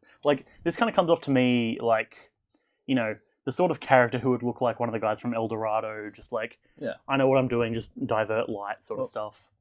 So what this kind of reminds me of is it's kind of like a cleric version of Arcane Trickster, kind of. Sorta, yeah. Vaguely. I mean, granted, it's still a rogue. Yeah, it's still a rogue. Well, Arcane Trickster's a rogue. Well, yeah, it's true, yeah. Well, because similarly, it's somewhat similar to how you have the kind of holy sorcerers and holy other stuff generally. It's not like spell casting it doesn't get spell casting. No, wait, didn't it? You can attack with spell stuff. Is the bonus action dagger-like damage plus blind OP? Okay, so I don't think we've gotten to that. So, hang on. Give us as we'll talk through each of the stuff and then read them as we're going. Gift of Light. The skill, religion skill, that I would say I like that, but I'd have it kind of like how the newer classes and subclasses that are coming out. Yeah. How they say instead of just giving you the skill, you get the skill unless you already have it, in which case you choose Something another. else. Yeah, or you choose something from like the rogue selection, I would say. Well, I think they just do another. Actually, I think can't with rogue you just choose any of them anyways? Oh, I don't know. I don't play rogues. Yeah. Okay, so we got that resistance to radiant damage. I think we both made the joke, or I think I made the comment, and then you agreed that that's pretty cool. If you combo it with a tiefling, you would have, well, for one, a bit of irony, but for two, resistance to both radiant and fire. If I do believe, and I think this was what you said, was tiefling do have fire resistance. Yep. So that's Resistant pretty cool. Flame strike. Yeah, so that's kind of cool in the fact that both two sources of heat inherently have resistance. Okay, then moving down to Radiant Ray. So this is, I didn't get to the last paragraph of that, but so when not in darkness, essentially you can take the light that's around you and shoot it at something, which is immediately cool because I like that it's not producing the light. It's bending it around. Yeah. It reminds me sort of that style of like Avatar almost, where they have to have present to be able to bend it, sort of thing. Yeah. Except for Five Enders. Yeah. Except for unless you the count movie. the M. Night Shyamalan movie. Yeah, which let's not, preferably. So that's the other thing here, that it's an intelligence thing, which we made the comment that it's interesting because there's not too many intelligence basing or casting stuff. I know Kris said that perhaps make it wisdom, but I like the flavor of being intelligence because I don't think we have enough intelligence casters. We've got, as we went through, technically mystics. We believe we haven't actually looked at mystic. I haven't looked at mystic, but I think mystic is intelligence caster. Yeah, I've avoided mystic because I'm not really one for unearthed arcana type stuff, and I think, is it technically proper play stuff now, or is it? No, I think that is now non-canonical unearthed arcana. Right. Okay. Fair. Because I think unearthed arcana has like a 6-month expiration date. Oh, or okay. something. Fair. So it kind of goes out of date. Right. That Yeah. makes sense. Okay. Yeah. So mystics are technically intelligence casters. Of course, wizards, eldritch knights, and artificers are the other ones. Arcane tricksters intelligence. Are they? If they are intelligence, then that builds a case for this being an intelligence caster as well. I don't really see that because the arcane trickster is a wizard rogue, whereas True. this is kind of like a cleric rogue. Yeah, I do think this is something that ultimately you discuss with your DM, because we did have the conversation on the way back as well of saying, theoretically, couldn't you argue a case for sorcerers being constitution casters, as well as... Which I'm against, but yeah. Yeah, whereas, of course, I understand why you're against, because if you make constitution important for that class, then all of a sudden your wizard or your frail casty becomes, oh yeah, by the way, I'm actually just a tank in terms of health, so come at me, bro. And I feel like charisma makes more sense. Yeah. I mean, that's something that I feel like the debate could be going on for quite a while about. So this also could be charisma. But, as you said, there are a lot of charisma casters. But I'd say that's not a deciding factor. Yeah. Okay, so this is what you were saying is the dagger thing. You are considered proficient with the spell attack. On a hit, the target takes radiant damage equal to 1d4 plus intelligence modifier, and they must succeed on a constitution saving throw against a DC equal to 8 plus intelligence modifier, plus your proficiency bonus. So that's your standard DC, yeah. Or be blinded until the end of your turn until the end of your next turn. Right. The religion skill is intelligence based. Is it? Yeah, religion is intelligence based. Oh, I thought that's why you were saying it should be wisdom. No. Oh yeah. Okay. Don't mind me just getting my skills mixed up. I'm only like, Yeah, 4 religion is years into playing intelligence. D&D. Okay, fair. Then in that case, that makes sense as to why you have it as intelligence, and I do agree with that. Yeah, Like, I get that it's intelligence based, but that's like the knowledge on the religion. yeah, that's fair. I mean, I still do agree it should Like, be intelligence, frankly. I get the reasoning there. Yeah. But clerics don't True. That's cast with true. intelligence, despite being. Maybe we should make clerics intelligence casters. I mean, I'm all down for that. Fair. I feel like blind is pretty powerful at level 3. Well, But I can kind of see it. It's not. Well, we don't use status effects enough, in my opinion. Yeah, I agree. I think the whole thing of it using a status effect, I think that's cool. Yeah. It's this class's method of getting the Dodge advantage yeah. against the target. Yeah. So, say, for example, Swashbuckler needs to have extra teammates around.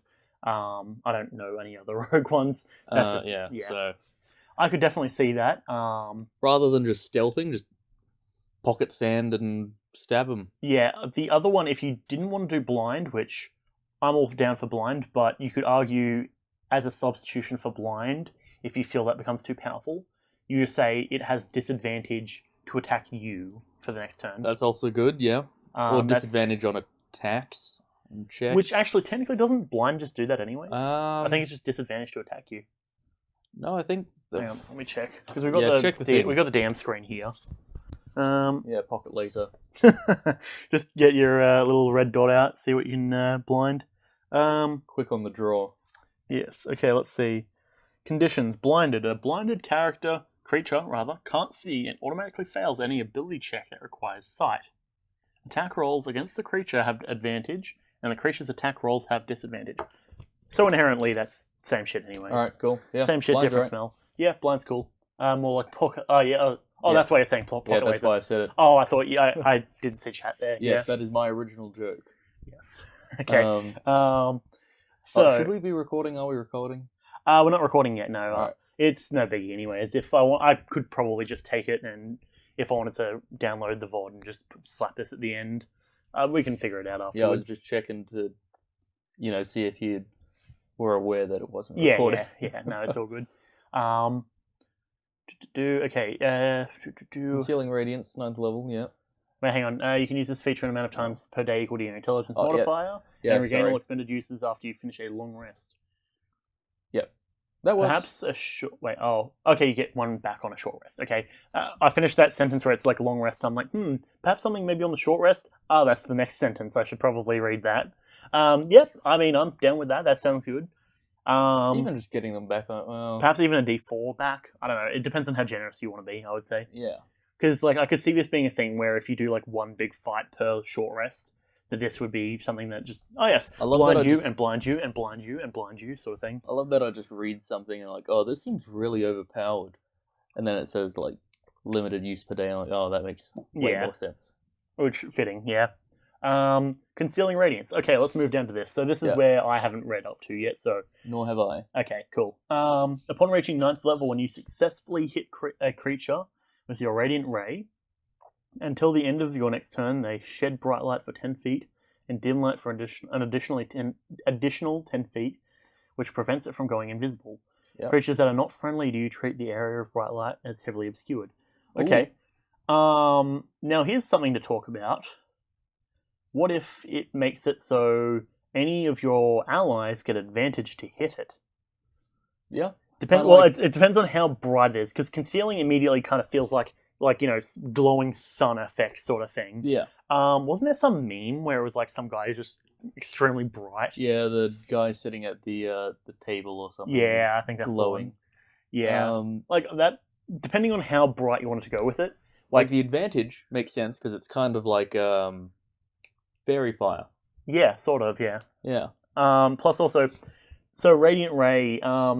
Because keep in mind, so this is assuming you're staying equal to or below 20 stats. Yep. That means you have 5 of these per day, unless you short rest and then you get 1 back.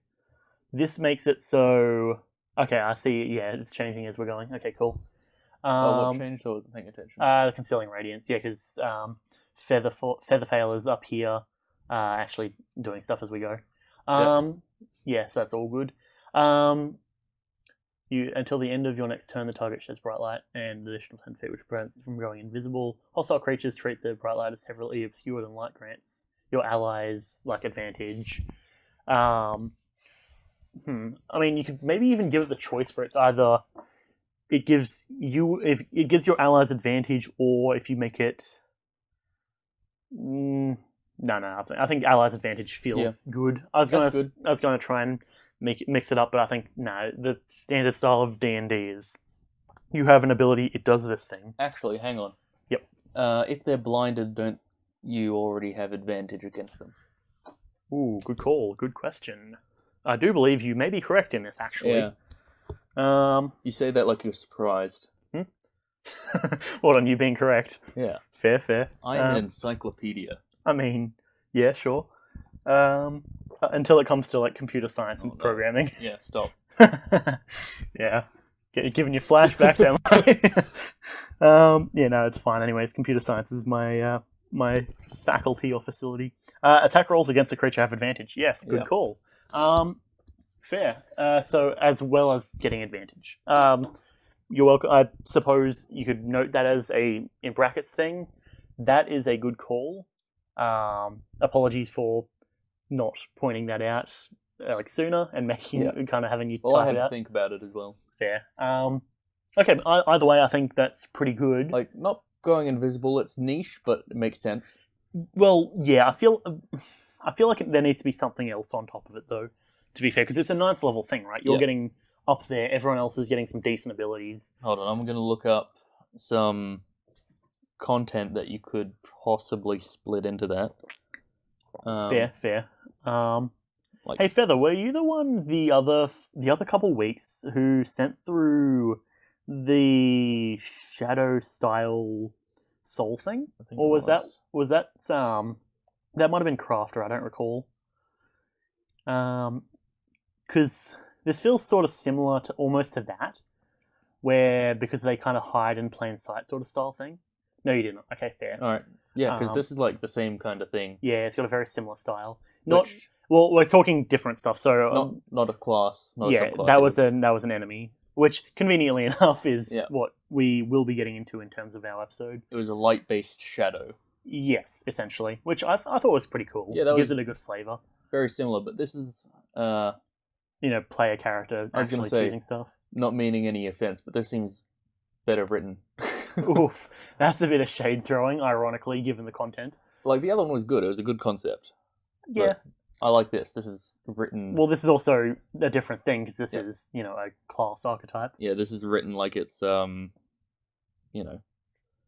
out of the book. Fair. So, I looked up Fairy Fire. Nothing there, because that's... Okay, it was you doing... I was doing the Dying Light. Okay, fair. There we go. Boom. Fair. You're welcome. Bada bing.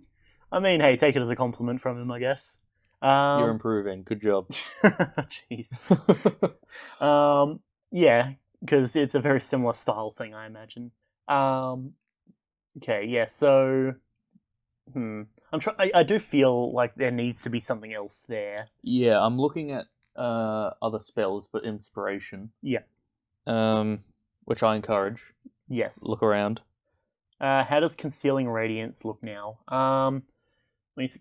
Until the end of your next turn, the target sheds bright light. Okay. Hostile creatures treat the bright light as heavily obscured and can no longer treat that creature as an ally. Ooh, that's cool. Interesting. Yeah, I like that. That's good stuff. That's interesting. Yeah, so especially if there's multiple of those. Ooh, Okay. Hang on a second. Ooh, what if you can expend one of your daggers to give an ally the same effect? So that way, the more things that are like that, you could obscure an enemy. So that way, or you can obscure your ally and an enemy, so they can't tell which is the enemy. Granted, you probably can't tell either, but it's something to think about. That might be a cool little thing. Maybe. Yeah, I don't know. That's at least something that kind of just popped in my head, because I can see even if you don't, even if you make it do damage, as like doing the switcheroo sort of thing of like who is the ally, who's the enemy to them. That could be kind of cool. Okay, so yeah, that looks pretty fresh though. I do like it's like a sort of in-game confusion effect to some degree. Yeah. Well, there is confusion. The spell. The spell. Yeah. So not a condition. No, I don't think it's a condition. Okay, fair.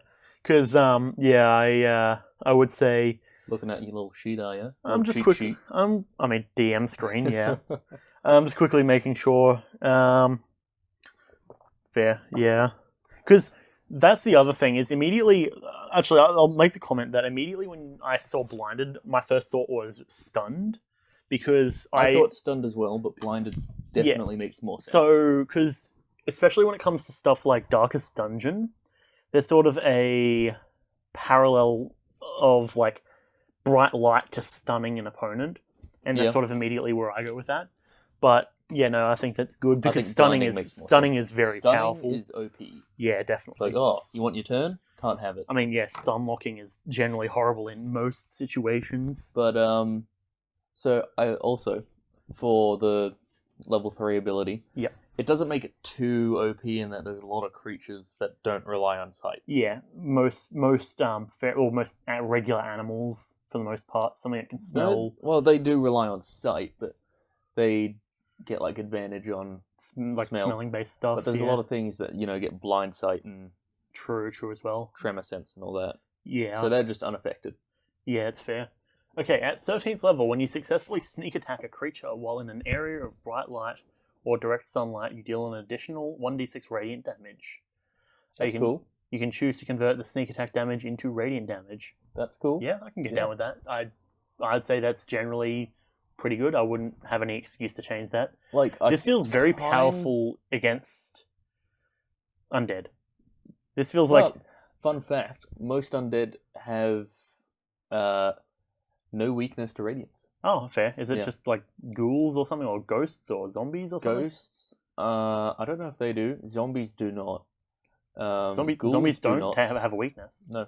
Whack, okay. Yeah. Zombies, skeletons, ghouls, they don't have any weakness to radiance. Fair, so that kind of... I don't think demons and devils do either. Neither do Yugoloths. Damn, okay, so like most things don't have weakness to radiance. Yeah. I mean, I suppose that makes sense because every party should have some like cleric or healing type sort of situation. Like the shadows, yeah, that's it. Shadows, that's what I'm thinking of. They're weak. Ghosts, I really don't remember. And yeah, so there's not actually much. Okay, fair. Maybe vampires. I mean, either way, the flavor still like that just drips with possible potential as story stuff. So my criticism of this 13th level thing, Dagger of the Sun, I feel like it doesn't do enough. Fair. Like maybe 2d6. Yeah, maybe 2d6. Because like imagine you're playing a game for this long. You get to 13th level, you're like, ooh, what am I getting for 13th level? An extra d6. Cool, an extra d6 on my sneak attack. Yeah, or, I mean, immediately... Okay, I'm just kind of... My mental cogs are turning, right? You roll up, you stealth up on some fool, you stab him, and then above you, a large, great sword of light appears and slashes downwards from you, dealing an extra 2d6. Because keep in mind, great swords, I believe, are 2d6 damage. Yep. Battle axes at 1d12. There's a lot of debate over which is better. I think... I know, it kind of sounds out of place, Well, you can flavor it like that, but it's... Yeah, I mean, given that it doesn't really fit the rogue style, that's fair. You can definitely flavor it like that. But I like vague rules, because it allows flavoring, but... Yeah. 2d6, that seems... a bit better. Yeah, I mean, I generally would say also it's pretty fresh. Because, they have the increased crit chance. Do they? Well, because it's the advantage. Oh, true, yeah. But, so that can stack. Yeah. So, yeah, that's better. Yeah, I definitely think that's pretty cool. Because keep in mind, once you're level 13, for casters, you're up to, 5th level spells, I believe. And, I mean, Chris, what was that 5th level warlock spell that you got where it's like putting a soul in a jar? Oh yeah, Soul Trap, Yeah, that's the Soul one. Cage. That's Yeah. the one. So, do you recall off the top of your head at least a couple of the things you can do with it? Yes, I do. Okay. So you can place a sensor in a place that the soul has been during life. Yes. You can ask it a question. It must answer truthfully. Oh, Yep. you get 6 charges of this, by the way. Yep. Each action It's 1 charge. consumes 1 charge. Yep. You can heal yourself 2d8 as a bonus action. Yeah. You can gain advantage on a check or attack. And is this a reaction to use any of these? It's a reaction to cast Soul Trap. Right. Okay. And it's got like a 80-foot radius or something crazy. So, is it an action to use one of these abilities? Depends on the ability. Okay, fair. So that makes sense. So yeah, you can get advantage. I think that's a bonus action. Yeah, that's fair. You can heal, also a bonus action. Pretty good. Pretty good. Um, Especially as a warlock as well. yeah, just like, oh, I'm gonna heal. What? Yeah. And there was another ability. but I don't- seem to remember it being pretty powerful, if I recall correctly. Yeah, it's a really. I'm gonna look it up. Fair. But yeah, so as an example, that's around the level that you're dealing with that sort of stuff. Healing 2d8s, like being able to get, like, there's a lot of story potential, of course, in Soul Trap as well, as at the cost of course, seeming a bit maybe possibly evil. Oh no, Ultimately- it is the 4 of the healing, question, advantage, or the sensor. Okay, fair. I mean, either way, that's still pretty good. Yeah. So that's like around the level, and granted, that's a spell. This is an ability. Yeah. Comsi, Comsa, it's one thing or the other. So what I think would be neat is potentially on the Dagger of the Sun ability, including the Concealing Radiance. Possibly. The other thing I was going to say is maybe, well, on a crit, having the Concealing Radiance also take effect. So, Oh, yeah. because that kind of feels like it's... Okay, actually, here's where the option comes in. You can either do 4d6 as damage, or on a crit, this is assuming a crit, or you do the 2d6, but it activates Concealing Radiance without a charge. I think that's the way you do it. Yeah. Because that feels like it gives the option of, do you want raw damage, or do you want all of a Do you sudden... want to debuff them? Yes, which feels kind of cool to me. That's at least, keep in mind, like, this is all just suggestions. You're welcome to include it or not. You don't have to agree, or you don't have to throw it in there just because we suggest it, of course. But I think that would be kind of cool. I like there being choice in certain things, hence is why I always play casters. Yeah. Because it's like, I could take this thing, or I could take that thing, or, if I'm falling, I could use levitate, I could use fly, I could use, slow fall. Gaseous form, Blink. Yeah, like all of the different stuff that you could theoretically use. And that's why I like casters, just because there's thousands of different things you could do if you're creative. The amount of times that I've had to repeatedly cast like Firebolt to try and heat up a metal or something, because that's just what I've had on hand. Speaking of Yeah, I was going to say casting, just be a monk. True. Speaking of casting Firebolt to heat up some metals, how's it going? We finally, after a couple of weeks, have gotten back into doing the podcast. Also, just cast Blade Ward and take the damage. True. I mean, hang on, remind me what Blade Ward does? Resistance to slashing, piercing, and bludgeoning. Right, because I'm pretty sure isn't Blade Ward considered like one of the 2 kind of cantrips that's questionable? I remember it's considered one of the shit spells. Yeah. So you got Blade Ward, and then you've got the other one. If you got Blade Ward, I don't know what you're doing. Yeah, true. I mean, because Blade Ward and what is it, True Strike or something like that? Yeah, True Strike where and you Blade use Ward. an action to give yourself advantage. Don't do that. Like if you were to make them bonus actions, then that would make them absurdly powerful. Yeah. Just got done driving.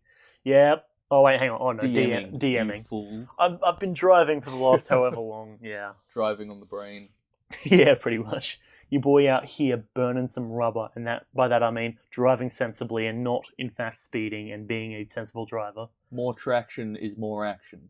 Yes. Stay safe. More traction is more action in the future of your life, because you won't be dead. Yes. I got done driving as well. That's fair. Yeah, we had to take a quick old trip up to Sydney. Regardless, that's a whole thing. Yeah. Okay, shall we continue looking downwards? Yes, continuing on down to Cloak of Dawn. Cloak Yes. of the Dawn, rather. Oh, I see. That's cringe. Sorry? Dropped specific person that I used to hang out with for a while, and then proceeded to not hang out with now. Yeah. I thought you were talking about the ability, and I'm like, oh, I haven't read it. Is that bad? No. I'm just responding to what Mastermind said. Ooh, Fair. Hang on, actually, there's chat showing up on stream. Let me quickly verify. I think it is. Yeah, chat box should be active. I just remembered I took it off for a little while. No, it's not. Okay, hold on. And fixed. Okay, there we go. Good call. Bada bing. Okay. And so, actually, I just realized that I could probably, hang on. Let me take this. I suppose, boop. And then we go change the Chrome from that one to, actually, I'll just make a new Chrome tab. Hold on. Window capture. Add source. Okay, so this is what we're currently looking at. Boop. Okay. So, should probably have asked Feather if you were cool that I threw it up here. This is what Featherfail has sent in for us to take a look at, and we're just basically giving our opinions on it. We're up to Cloak of the Dawn, where when you reach 17, hang on, there's a bit down here. Okay. Yeah. When you reach 17th level, while in an area of bright light or direct sunlight, you can turn invisible until the end of your next turn as a reaction to a creature attempting a Wisdom Perception check to find you. Additionally, as an action, you can create a 15-foot wide, 30-foot tall cylinder of direct sunlight in a spot that you can see within 60 feet of you. The sunlight lasts for 1 minute or until you break concentration. So long as you maintain concentration, you can use a bonus action on each of your turns to move it into another spot within range. Hostile creatures treat the area as difficult terrain, and if they end their turn within it, they must make a Constitution saving throw against a DC equal to 8 plus your DC, or take radiant damage equal to your sneak attack. Ooh, that's spicy. Ooh, yeah, that is good. You can create this beam of light once per day and regain the ability to do so on a short or long rest. Fair. Okay, just checking in. Got it bounced. Okay, well, Donka for coming around, Mastermind. I'll catch you when I catch you next. Okay, so immediately, the thing that I kind of think of when reading this is, it sort of it reminds me of like how the Shadow Monks can teleport through shadows. I would suggest considering, and I don't. Kris, give me your opinion on whether you think this is too overpowered, but also being able to teleport from where you are if you're in light into this light area, or teleporting. I do think that's overpowered. Okay, that's fair. Understandable. But yeah, decent damage. But I think maybe instead of difficult terrain, the heavily obscured. Yep, that's fair. Because I don't see how the light's gonna make it difficult terrain. You know? Yeah. Like I can, easily see it being obscured, which also I think, I don't know if that, it can be useful. Yeah, I mean, either way, difficult terrain is more of it feels like it has potential to help you stop an opponent from getting to you. So it feels like essentially a zone of pain and avoidance. Well, you can also hide in this cylinder of light. True. It's heavily obscured to enemies. Fair. Theoretically, I suppose it reminds me of that one effect that we're talking about that the wild magic barbarians get, where the environment around them becomes difficult terrain. Oh yeah, the Unearthed Arcana Wild Soul Barbarian. The Fey one, yeah. Yep, gets an ability to create 10 feet of difficult terrain around them from plants. It's not necessarily an ability, but a random chance on the wild search table, yeah. So immediately that kind of makes me think of it is doing what it does, but I could kind of see that if you want to keep it like a difficult terrain, but you could say you can move it as you move if you're inside of it, so it follows you if you wish for it to. Or if you can move it like Moonbeam. Yeah, that's the other thing that I think of. Moonbeam, is Sunbeam a spell technically? Yeah, but I think it's a completely different spell. Okay, fair, because I just remember that there was a bit of column A, bit of column B. Sunbeam, I think, is kind of like Lightning Bolt, but Radiance. I'll check. Okay, fair. Give me half a second to quickly clear my throat while I move this mic away from my mouth. Hold on. Boop. Come on, you can do it. Microphone, unclip. Come on. There we go. Okay. But yeah, so I see a lot of potential with that. Ultimately, it depends on how you really want to flavor it. Because keep in mind, by level 17, that's where Found you're... out what Sunbeam does. Fair.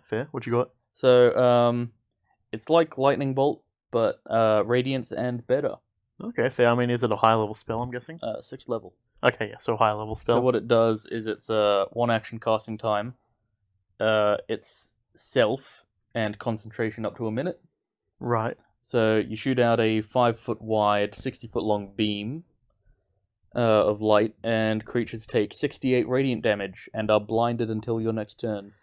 That's quite powerful. A successful con saving throw halves the damage and negates the blindness. Undead and ooze have disadvantage on the saving throw. Wait, undead and ooze? Yeah. Like slimes? Yeah. A slime is an ooze. I suppose that makes sense as its category. Yep. And you can create a new line of radiance as an action on each of your turns during the duration of the spell. Fair. Yeah, I mean, that makes sense. Also, with the damage for the level 3 ability, should make that scale. Fair, yeah. You don't want something doing minor damage in the late levels. Yeah, so I'd say that feels like a situation where you go monk style of like D4 to begin with, D6, D8 as you level up, becomes D12 or whatever, level damage. 20. Yeah. Good scale. Yeah, I agree with that. That's, I'd say, a good thing. Yeah, makes sense. Yeah, okay. Feather, is there anything you want us to comment on in terms of opinions? Hang on. Let me scroll down just to make sure that the rest of the page is just blank and I'm not missing anything. Yep, okay. Is there any other thoughts you have that you want us to comment on? Because I want to, make sure I do due diligence in giving my opinion on that stuff. The other thing is it seems to be showing a name over that, like when you're editing it. So, that's probably not the best thing. How would I go about disabling that to show names, or to not show names? Just don't show the page. Well, no, as it comes up with the thing occasionally. Yeah, I mean, like, don't show the page, but also... Oh, true.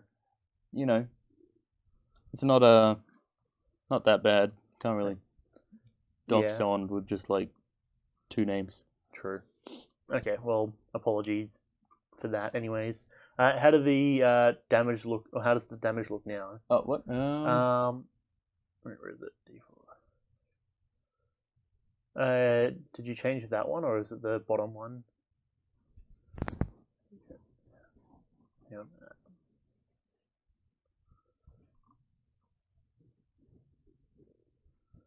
Wait. Let me move a tad closer to make sure I can actually see stuff, because I feel like I'm not seeing the wherever the thing has been changed.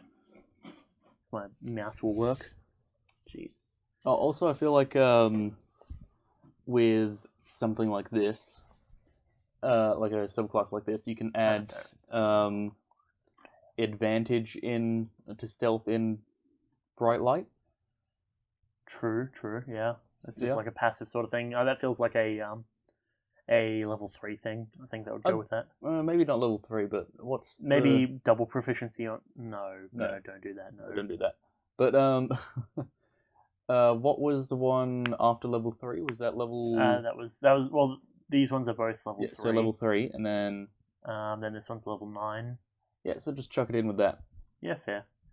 Because, like, I was thinking like level 9 kind of feels like it's good, but chuck in a little sneaky something. Yeah, that's pretty good, because Dagger of the Sun used to be 2d6, but additional radiant damage equal to rogue level can be good.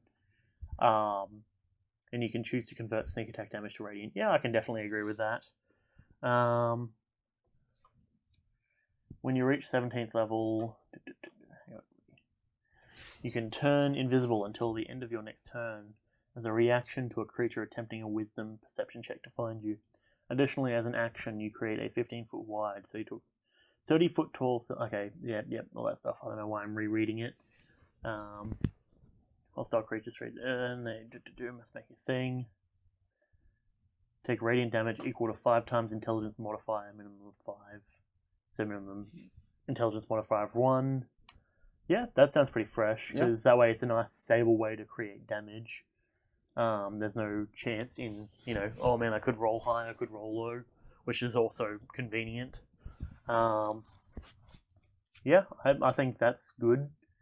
Yeah, what do you think about this, Kris? Yeah, I think it seems pretty good at the moment. Additionally, you have advantage on dexterity stealth checks made in bright light and direct sunlight. Yeah, I agree with that.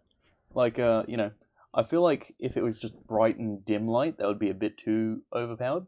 But just bright light. Yeah. That's good. Yeah, I agree with that. Okay. Yep, that sounds good. I would say that looks pretty fresh. I suppose the other thing that I'll throw out is, given that it's shown at least a name while you've been doing this, do you want me to include this? I'll download the VOD and include this at the end of the podcast, or should I just leave this out? I'll leave it up to you of whether you want to do that further, because I don't want to accidentally put stuff up unless you're what's the word? Unless you're cool with it and everything, essentially. You really don't care. Okay, cool, awesome. Yeah, because I as we've been discussing this, it's sort of been one of those things of like, I realized that this discussion feels like it would be fitting in the podcast. But yeah, I suppose that's pretty fresh. All right. Yeah, any other questions on what you think about that sort of stuff? And then I'll say to Kris, you good to go over to the other document that we've got here? I am. Okay,